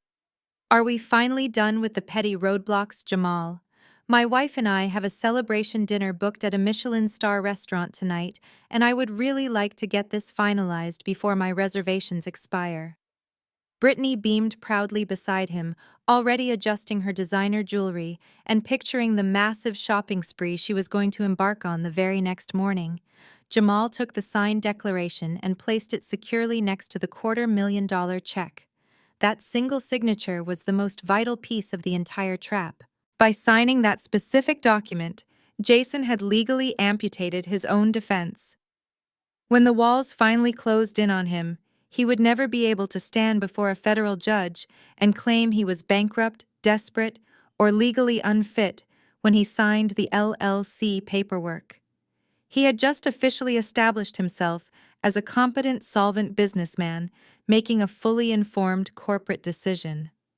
"We are officially done with the prerequisites," Jamal confirmed, closing the first folder and reaching for a much thicker, heavier binder resting near Mia's iPad.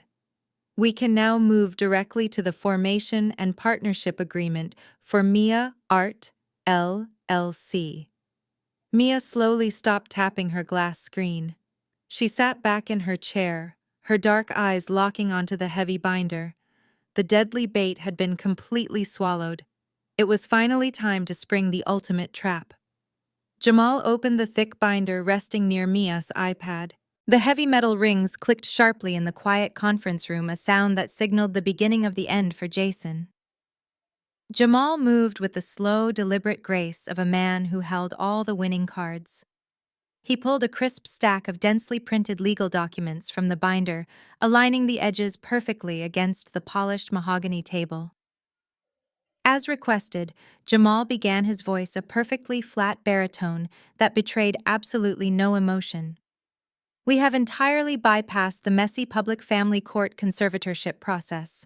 Instead, we have structured a highly specialized formal corporate entity to manage all of Mia's current and future financial assets. The entity is officially registered with the state of New York as Mia Art LLC. Jason leaned forward instantly, his eyes narrowing with intense interest. And the money from the gallery auction. Every single penny, Jamal confirmed, locking eyes with Jason. The entire $3.6 million from the gallery sale has been successfully cleared and legally transferred into the primary operating bank account of Mia Art LLC. The LLC now holds exclusive rights to those funds, as well as the intellectual property rights to all of Mia's future artwork. Jamal placed his hand on the stack of papers and smoothly slid the top document toward Jason's lawyer. What you are looking at is the Master Operating Agreement. It dictates the ownership structure and the distribution of management power. As per your aggressive demands this afternoon, Audrey has agreed to step away entirely. The contract designates Mia as a 50% equity owner, and it designates you, Jason, as the other 50% equity partner. Brittany gasped loudly, the sound echoing sharply off the floor-to-ceiling glass windows. She grabbed Jason's arm, her perfectly manicured nails digging deep into the fabric of his expensive gray suit jacket. "Oh my God.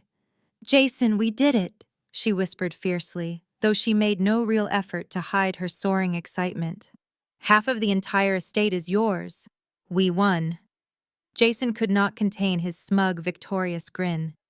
He looked at Jamal, then at Mia, his chest swelling with toxic, unearned pride. "I told you Audrey would fold," Jason boasted, adjusting his silk tie with a sickeningly arrogant flick of his wrist. "She always was incredibly weak when it came to high-pressure situations. She knew I would drag her through a brutal court battle and completely ruin her reputation, so she took the easy way out. It is honestly the smartest financial decision she has made in her entire pathetic life." The gray-suited lawyer flipped eagerly to the second page of the document.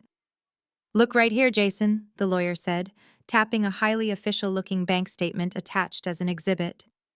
"This is the verified proof of funds. The LLC operating account currently holds exactly $3,600,000 in liquid cash. The routing numbers match the escrow transfer from the gallery auction house perfectly. The money is entirely real. It is sitting right there waiting for you to claim it." Jamal turned a page in his own binder, refusing to let their celebration interrupt his methodical presentation. Furthermore, Jamal added, making sure to keep his tone utterly professional, Section 4 of the operating agreement specifically grants you the 20% management fee on all future sales exactly as you requested. You will act as the exclusive managing partner of the LLC. You will have the total authority to sign gallery contracts, negotiate private art commissions, and handle the day-to-day financial operations of the business. Jason was hearing everything he had ever wanted to hear. The promise of immediate massive wealth completely short-circuited whatever remaining critical thinking skills he possessed. He was so intensely focused on the massive pile of liquid cash that he completely failed to ask himself why a ruthless, high-powered corporate lawyer like Jamal was handing over a literal fortune without putting up a massive fight.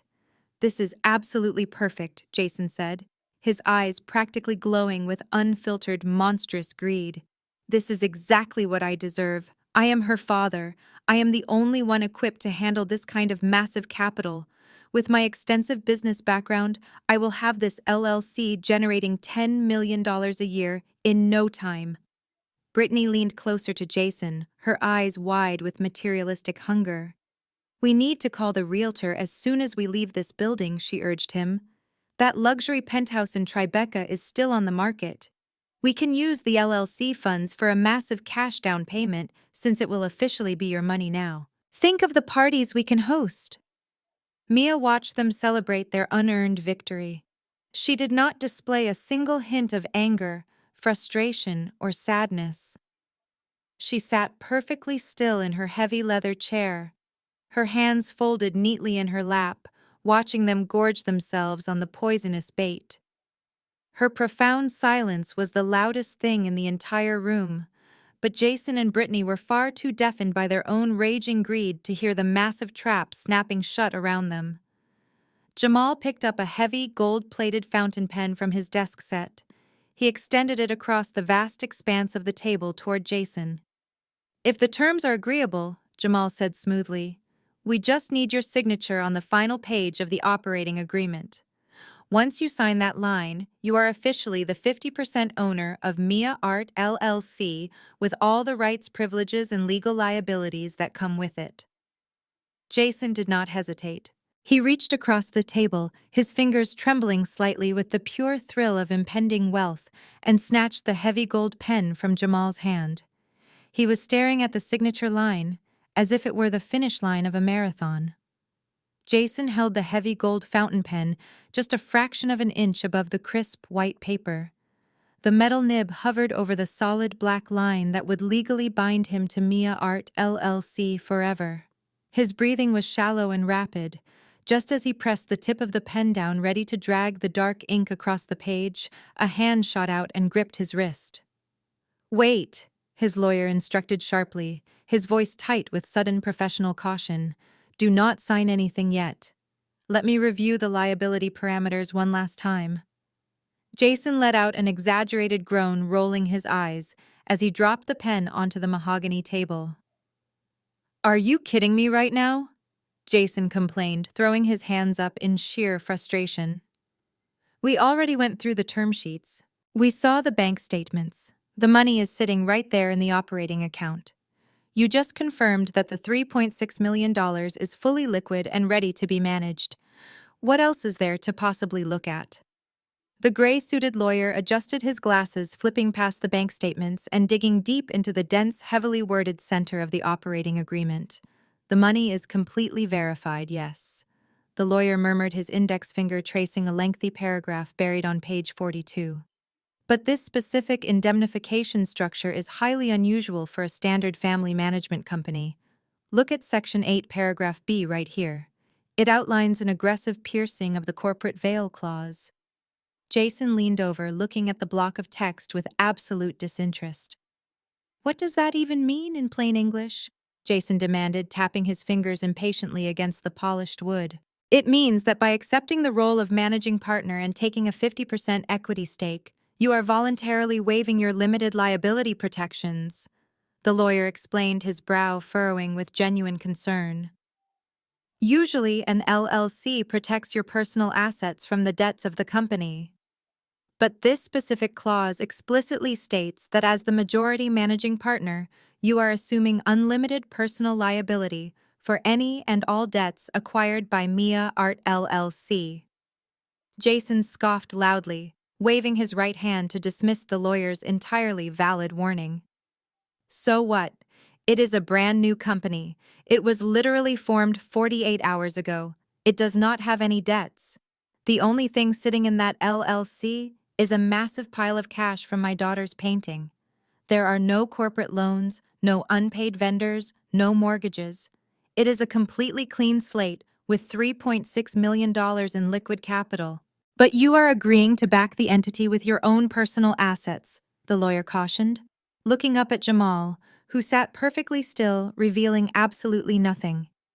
"If the LLC somehow incurs a massive debt down the line, this contract gives the creditors the legal right to bypass the company and seize your personal bank accounts, your luxury vehicles, and your real estate properties.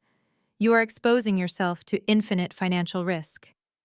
Jason let out a sharp, deeply mocking laugh that echoed in the room. "I am the one making the financial decisions. I am not going to let the LLC go into debt. Jamal just threw that boilerplate garbage in there to make Audrey feel like she got some sort of legal victory. It is a completely irrelevant safety net to make a hysterical mother feel secure. Brittany violently elbowed Jason in the ribs.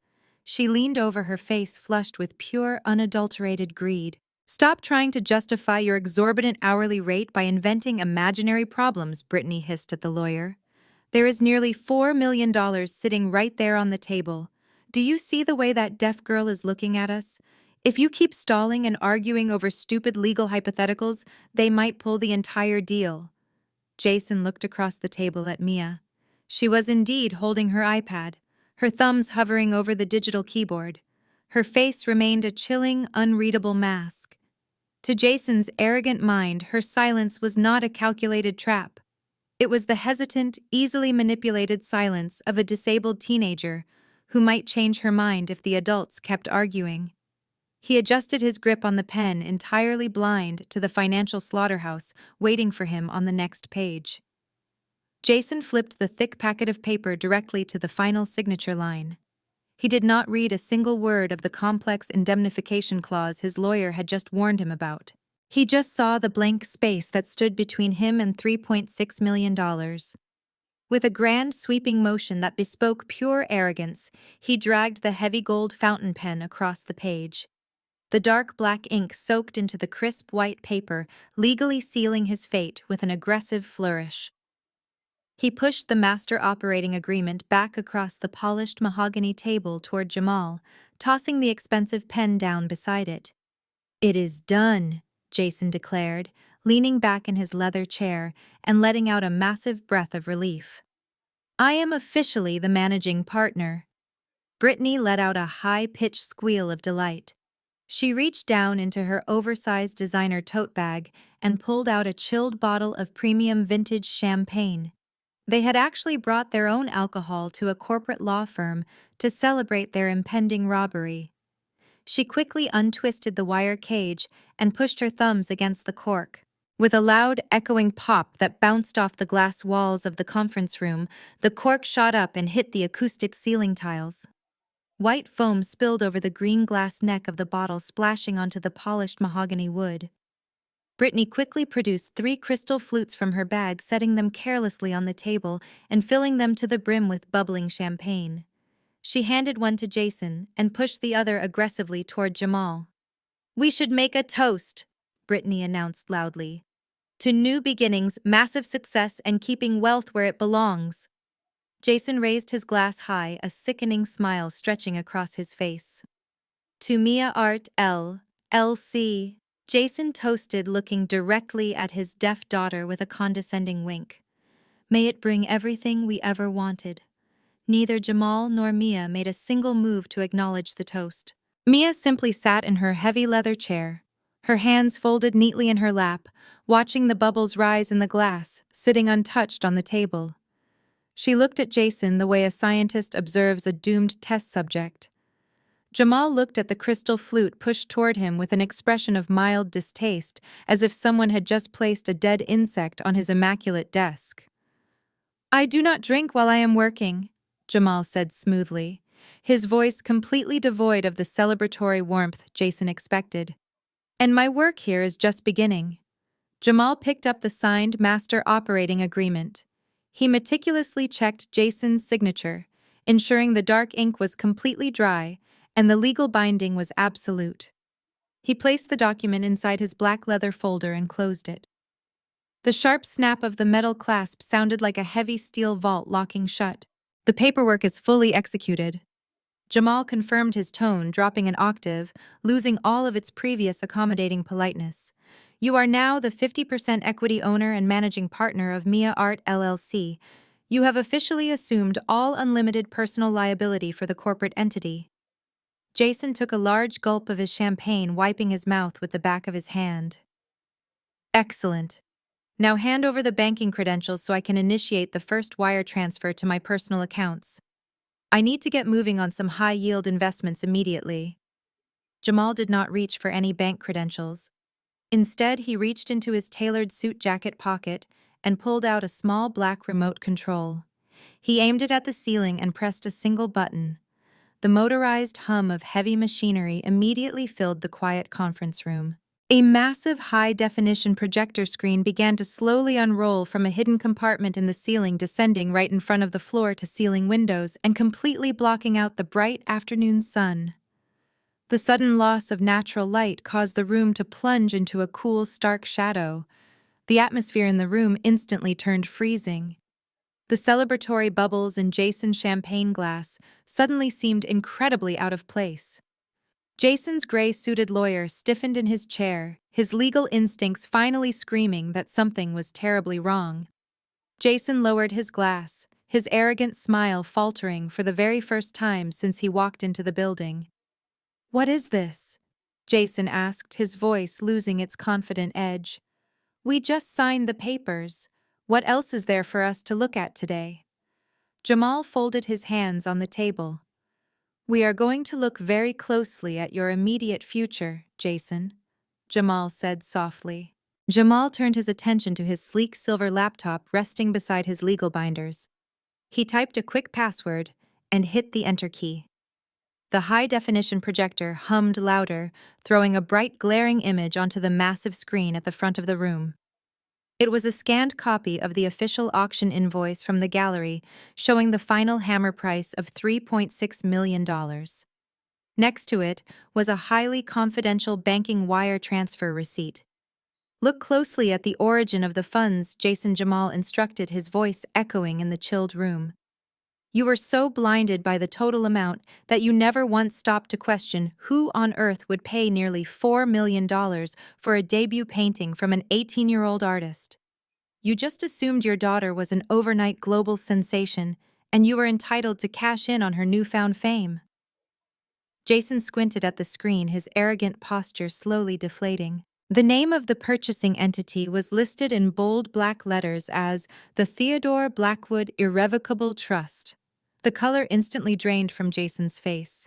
He dropped his champagne glass onto the mahogany table. "That is my father's name," Jason whispered, his voice trembling with a sudden, sickening realization. "My father died 3 years ago." "Yes, he did," Jamal confirmed coldly. "And before he passed, he and I had several very long, very detailed legal consultations. Your father despised what you became, Jason. He watched you abandon your deaf daughter. He watched you drain her medical funds to take your mistress on a luxury vacation. He was entirely disgusted by your profound lack of basic human decency. So when he drafted his final estate plans, he explicitly disinherited you. He left his entire fortune exclusively to his only granddaughter, Mia." Brittany let out a sharp, panicked breath, looking frantically between Jason and the projector screen. "Wait!" Brittany stammered, her voice rising in pitch. "If her grandfather left her all that money, why did she sell the painting? Why did not she just inherit it normally through a standard bank transfer?" "Because we knew exactly how Jason's greedy mind operated," Jamal explained, turning his sharp gaze toward Brittany. "If the trust simply transferred $3.6 million directly into Mia's personal bank account, Jason would have immediately filed a frivolous probate lawsuit claiming he was entitled to a portion of his father's estate. He would have tied the money up in court for years. We needed a perfectly legal, untouchable vehicle to move the liquid capital directly into Mia's control, right as she turned 18. Jamal clicked a button, and the slide changed to show the painting on the auction block. "The auction was a perfectly orchestrated maneuver," Jamal continued. "Mia's painting is brilliant, but the bidding war was entirely manufactured by the appointed trustees. The trust legally purchased the artwork successfully, washing the inheritance money into a clean, indisputable commercial transaction. You did not just hijack a gallery auction, Jason. You walked right into a carefully designed financial funnel." "We did not trick you into anything," Jamal countered smoothly. "We simply presented a glowing pile of money, and your own toxic greed did the rest of the heavy lifting. You were so desperate to steal from your ex-wife and your disabled daughter that you completely bypassed standard corporate due diligence." Jason's lawyer buried his face in his hands, letting out a heavy, defeated groan. He realized exactly what was happening. but it was far too late to stop the bleeding. Jamal leaned forward, locking eyes with Jason. Think about what you just did today, Jason. You were so desperate to steal this specific pile of cash that you went to unregulated private lenders. You took out $250,000 loan at a criminally high interest rate, putting your own failing business up as collateral just to pay off 10 years of neglected child support. You bankrupted yourself to buy a 50% management stake in your own father's money. Money that your father specifically structured to ensure you would never ever get to touch. Jason looked like he was going to be physically sick. The sheer humiliation of being outsmarted by a dead man, his ex-wife, and his silent daughter paralyzed him. But the horror was only just beginning. Now that we have established where the money came from, Jamal said softly, his voice dropping to a lethal whisper. Let us talk about where it is going next. Jamal did not give Jason a second to recover from the realization that he had just bought into his own disinheritance. Jamal pressed the small black remote control again. The high-definition projector hummed softly, and the bright image on the massive screen shifted instantly. The bank statements and trust name vanished, replaced by the sleek logo of Jason's supposedly thriving software startup. Underneath the corporate logo was a highly detailed, deeply damning spreadsheet. Jason stared at the screen, his breathing becoming shallow and erratic. What is this? He demanded, his voice cracking under the mounting pressure. Where did you get my financial documents? Those are highly confidential. There is nothing confidential about public bankruptcy filings and creditor liens, Jamal replied, leaning back in his leather chair and steepling his fingers. You went on national television just a few days ago and proudly proclaimed that your tech company was a massive success. You told millions of viewers that you were a wealthy, highly capable businessman who just wanted to protect his disabled daughter. But the numbers on this screen tell a vastly different story, do they not? Brittany squinted at the spreadsheet, her manicured nails tapping nervously against her designer handbag. Jason, what is he talking about? She asked, her voice tight with rising panic. Our company is fine. We just leased that new office space in Silicon Valley. You leased it using fraudulent collateral, Jamal corrected her sharply, his eyes locked onto Jason. Your husband has been running a hollow shell game for the past 3 years. The tech startup has absolutely zero proprietary software, zero active major contracts, and zero incoming revenue. What it does have, however, is an astronomical amount of toxic corporate debt. To be precise, Jason, you currently owe your various investors, vendors, and private creditors exactly $8 million. The number echoed in the chilled conference room like a death sentence. $8 million. Brittany recoiled from Jason, her face twisting in horror. You told me we were rich, she hissed at him, her voice dripping with sudden venomous betrayal. You told me the company was preparing to go public next quarter. You are $8 million in debt. Shut up, Brittany, Jason snapped desperately, his hands shaking as he gripped the edge of the mahogany table. He looked at Jamal, his eyes wild and cornered. This proves nothing. Corporate debt is completely normal for a growing tech startup. We are just in a heavy restructuring phase. I have investors lined up. I can manage my own liabilities. You could have managed them? Jamal agreed smoothly, if your creditors were still willing to wait. But they were tired of waiting, Jason. They knew your company was a sinking ship. They were preparing to write off the entire $8 million as a total catastrophic loss. And that is exactly where my incredibly brilliant niece stepped in to make her very first corporate acquisition. Mia stopped tapping on her iPad. She set the device face down on the polished wood and looked directly at Jason. Her dark eyes were completely void of any mercy. Jamal clicked the remote one final time. The screen shifted to display a legally binding debt acquisition contract. Over the past 48 hours, while you were busy trying to terrorize Audrey and destroy her career in the media, Mia Art LLC was conducting real business. Jamal explained, his voice ringing with absolute lethal authority. We reached out to every one of your angry creditors. We offered to buy your toxic debt from them for pennies on the dollar. Since they thought they would get absolutely nothing from your impending bankruptcy, they enthusiastically agreed to sell. Jason's lawyer let out a sharp, choked gasp, finally understanding the massive, inescapable scale of the trap. "Oh my God!" the lawyer whispered, pushing his chair back from the table as if the paperwork might suddenly catch fire. "That is right," Jamal said, offering a cold, terrifying smile. Mia Art LLC used a fraction of the $3.6 million to purchase every single one of your outstanding corporate loans. This LLC now owns the entirety of your $8 million debt. You do not owe those random tech investors anymore, Jason. You owe this specific company. You owe Mia. The sheer gravity of the situation crashed down on Jason like a collapsing building. He looked at the signed master operating agreement resting on the table. He looked at the $250,000 check he had written just minutes ago. He had walked into this room believing he was a predator about to feast on a helpless victim. Instead, he had willingly walked directly into a perfectly constructed financial slaughterhouse.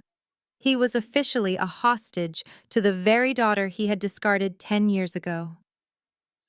The gray-suited lawyer stared blankly at the projected image of the debt acquisition contract. The blood completely drained from his face, leaving him a ghastly shade of pale gray.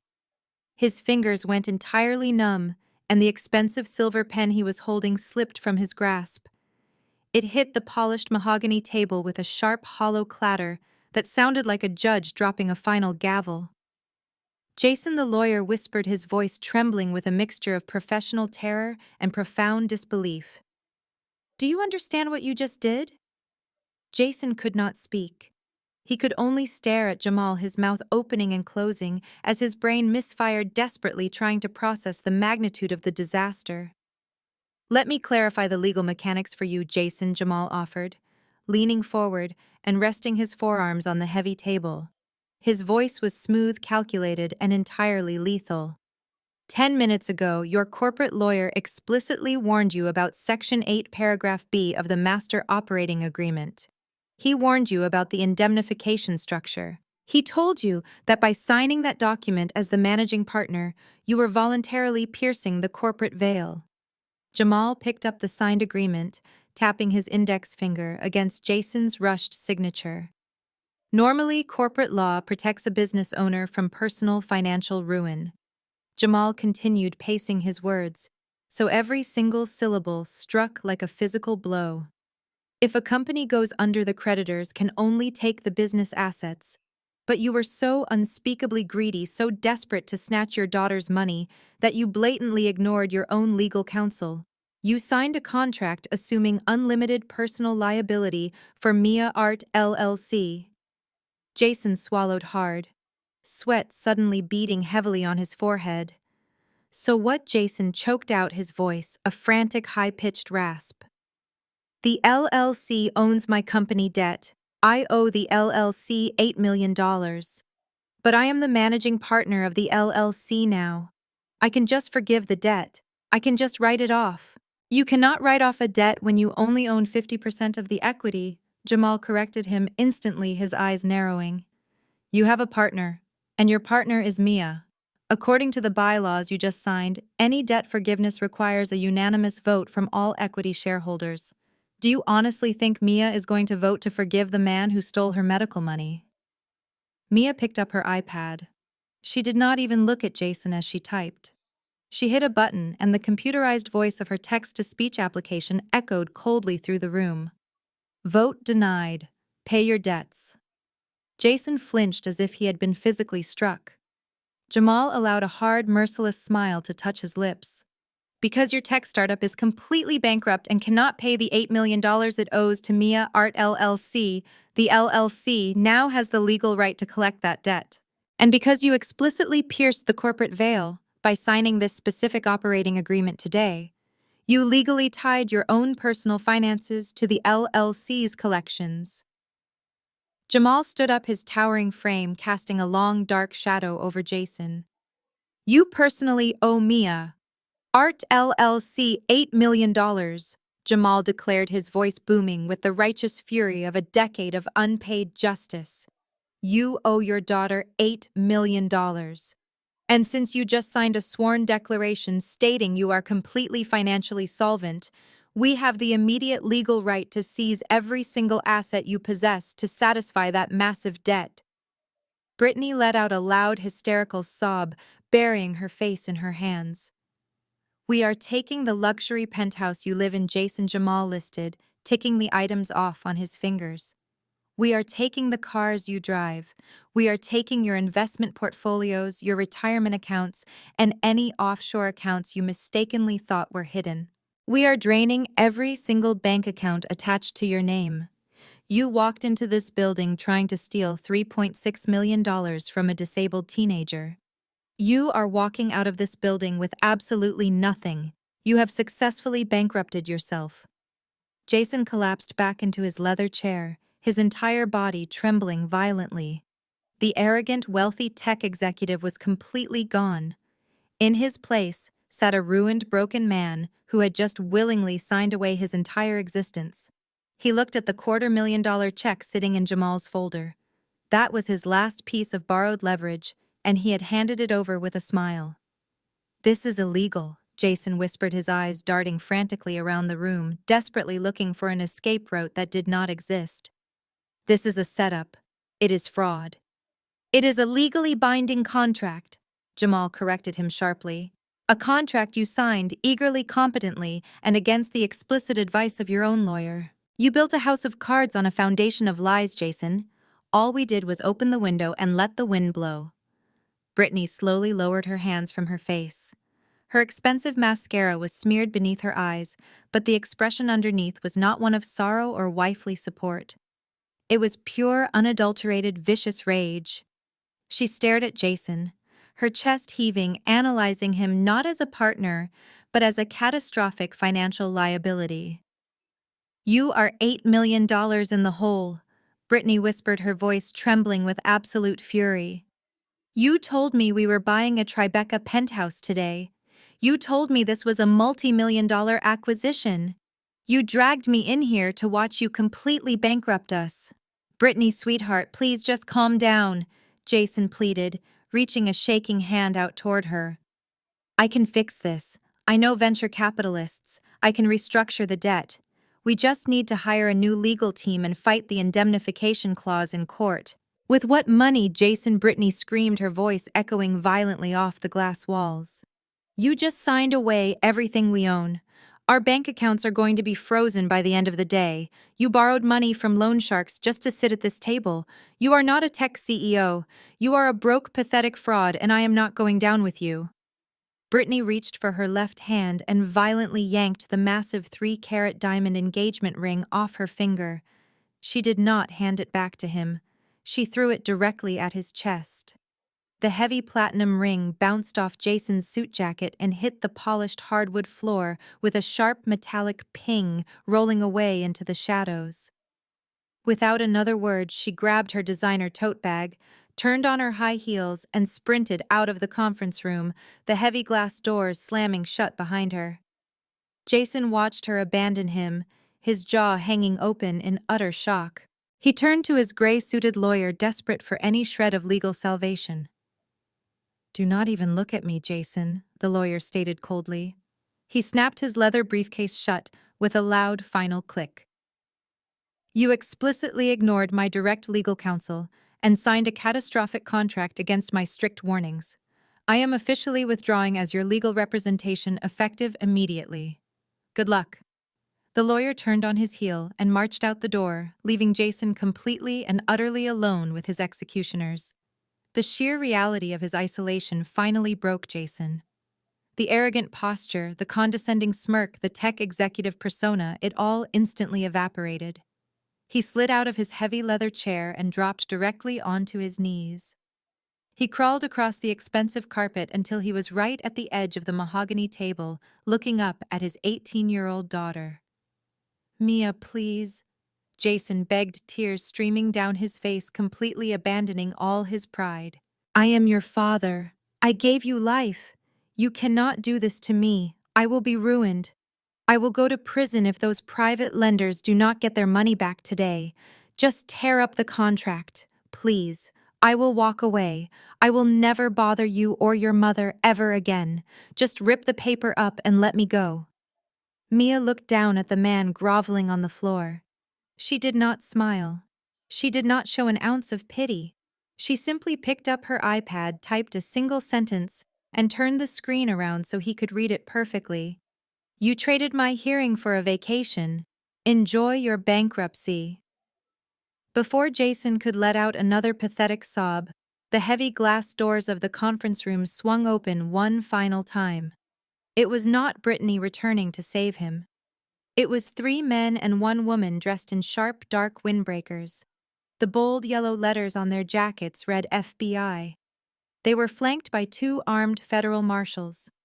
Jason froze on his knees, his eyes widening in absolute terror. "Right on schedule," Jamal noted, calmly adjusting his silk tie and standing up to greet the federal agents. "Special Agent Vance, thank you for arriving so promptly." Jason scrambled backward, pressing his back against the base of the conference table. "What is this?" He panicked, his voice a frantic whisper. "Jamal, what did you do?" "Family court disputes do not involve the federal government." "We are not here about family court," Jamal corrected him smoothly. "We are here about wire fraud and bank fraud. Remember that $250,000 check you wrote to clear your child support arrears? You acquired those funds through a fraudulent bridge loan using a phantom equipment registry as collateral.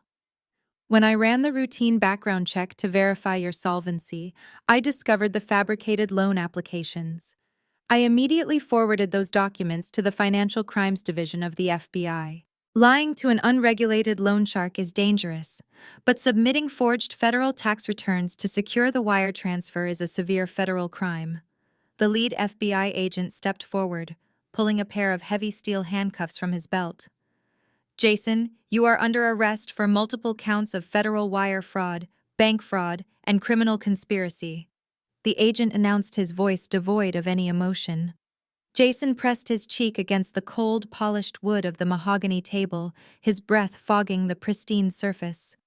His custom-tailored suit was rumpled, his arrogant posture completely shattered by the heavy hands of the federal marshals holding him down.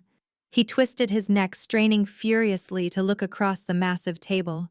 His desperate, terrified eyes locked directly onto Mia. "Mia, please." Jason choked out, his voice cracking into a pathetic, high-pitched whine. "Tell them to stop. You have the money now. You have the $3.6 million. You can pay off the bridge loan. You can hire a defense attorney for me. I am your father. I am family. You cannot just let them take me to federal prison. I will not survive in there." Mia did not flinch. She did not show a single shred of sympathy for the man who had stolen her hearing to fund a luxury vacation. She picked up her iPad from the table, her movements deliberate and perfectly calm. She typed a few quick words, her fingers flying across the digital keyboard with absolute finality. She stood up, walked around the massive conference table, and stopped right in front of Jason. The federal marshals held him steady, so he was forced to look directly at the glowing screen. "I am deaf, not stupid," the screen read in bold black letters. "Have a nice life, Jason." Jason let out a gutted, agonizing wail. It was the sound of a narcissist finally realizing that his own reflection had completely destroyed him. The lead FBI agent grabbed him by the shoulder and roughly hauled him to his feet. "You have the right to remain silent," the agent recited, his voice completely devoid of pity as they dragged Jason toward the heavy glass doors.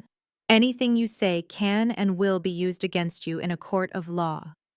As they marched Jason out of the conference room, his desperate sobbing faded down the long corporate hallway, eventually swallowed entirely by the chime of the elevator doors. I was waiting in the expansive marble lobby on the ground floor of the skyscraper.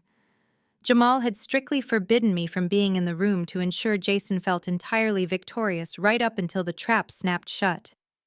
But I could not stay home. I needed to see it end. I stood near the massive revolving glass doors, nervously clutching a paper coffee cup, my heart hammering wildly against my ribs. Then the private executive elevator dinged. the polished metal doors slid open. Two armed federal marshals stepped out first, flanking a completely broken, weeping man in handcuffs. It was Jason. His face was pale and streaked with tears, his expensive suit wrinkled and ruined. He looked so small, so utterly pathetic, stripped of all his fake wealth and toxic bravado. He did not even notice me standing there at first. But right before they pushed him through the revolving doors, Jason looked up. His bloodshot eyes locked onto mine. For 10 years he had looked at me with nothing but sneering contempt. But in that fleeting moment, there was no arrogance left, only absolute crushing humiliation. He dropped his head, unable to maintain eye contact, as they marched him out into the bustling New York street and shoved him into the back of a waiting black federal vehicle. The flashing red and blue lights illuminated the lobby windows, and then the car sped away, disappearing into the city traffic forever. A second elevator arrived a moment later. The doors opened and out walked Jamal, looking as immaculate and unbothered as ever. Walking right beside him was my incredible, brilliant daughter. Mia spotted me instantly. A massive, genuine smile broke across her face. She dropped her black tote bag and ran across the marble floor, throwing her arms around my neck. I buried my face in her shoulder, holding her tighter than I ever had in my entire life. The crushing weight that had been suffocating me for 10 long years instantly lifted. The fear was completely gone. We were finally safe. Jamal walked up to us, handing me the black leather folder containing the executed LLC documents. "The estate is fully secured, Audrey." Jamal said, a rare, warm smile softening his sharp features. "And Jason is entirely bankrupt and currently on his way to federal holding. I believe it is officially time to celebrate." I looked at my brother-in-law, tears of pure gratitude welling in my eyes. "Thank you, Jamal, for everything." He nodded respectfully. "Do not thank me. Thank the architect." He gestured to Mia, who gave me a proud, confident thumbs up. We walked out of the corporate building together, stepping into the bright, warm sunlight of the city. The nightmare was finally over, and a beautiful, quiet new chapter was just beginning. They thought my daughter's silence was a weakness. They didn't know it was just her letting them talk their way into a trap. Have you ever seen a toxic person destroy themselves with their own greed? Let me know in the comments.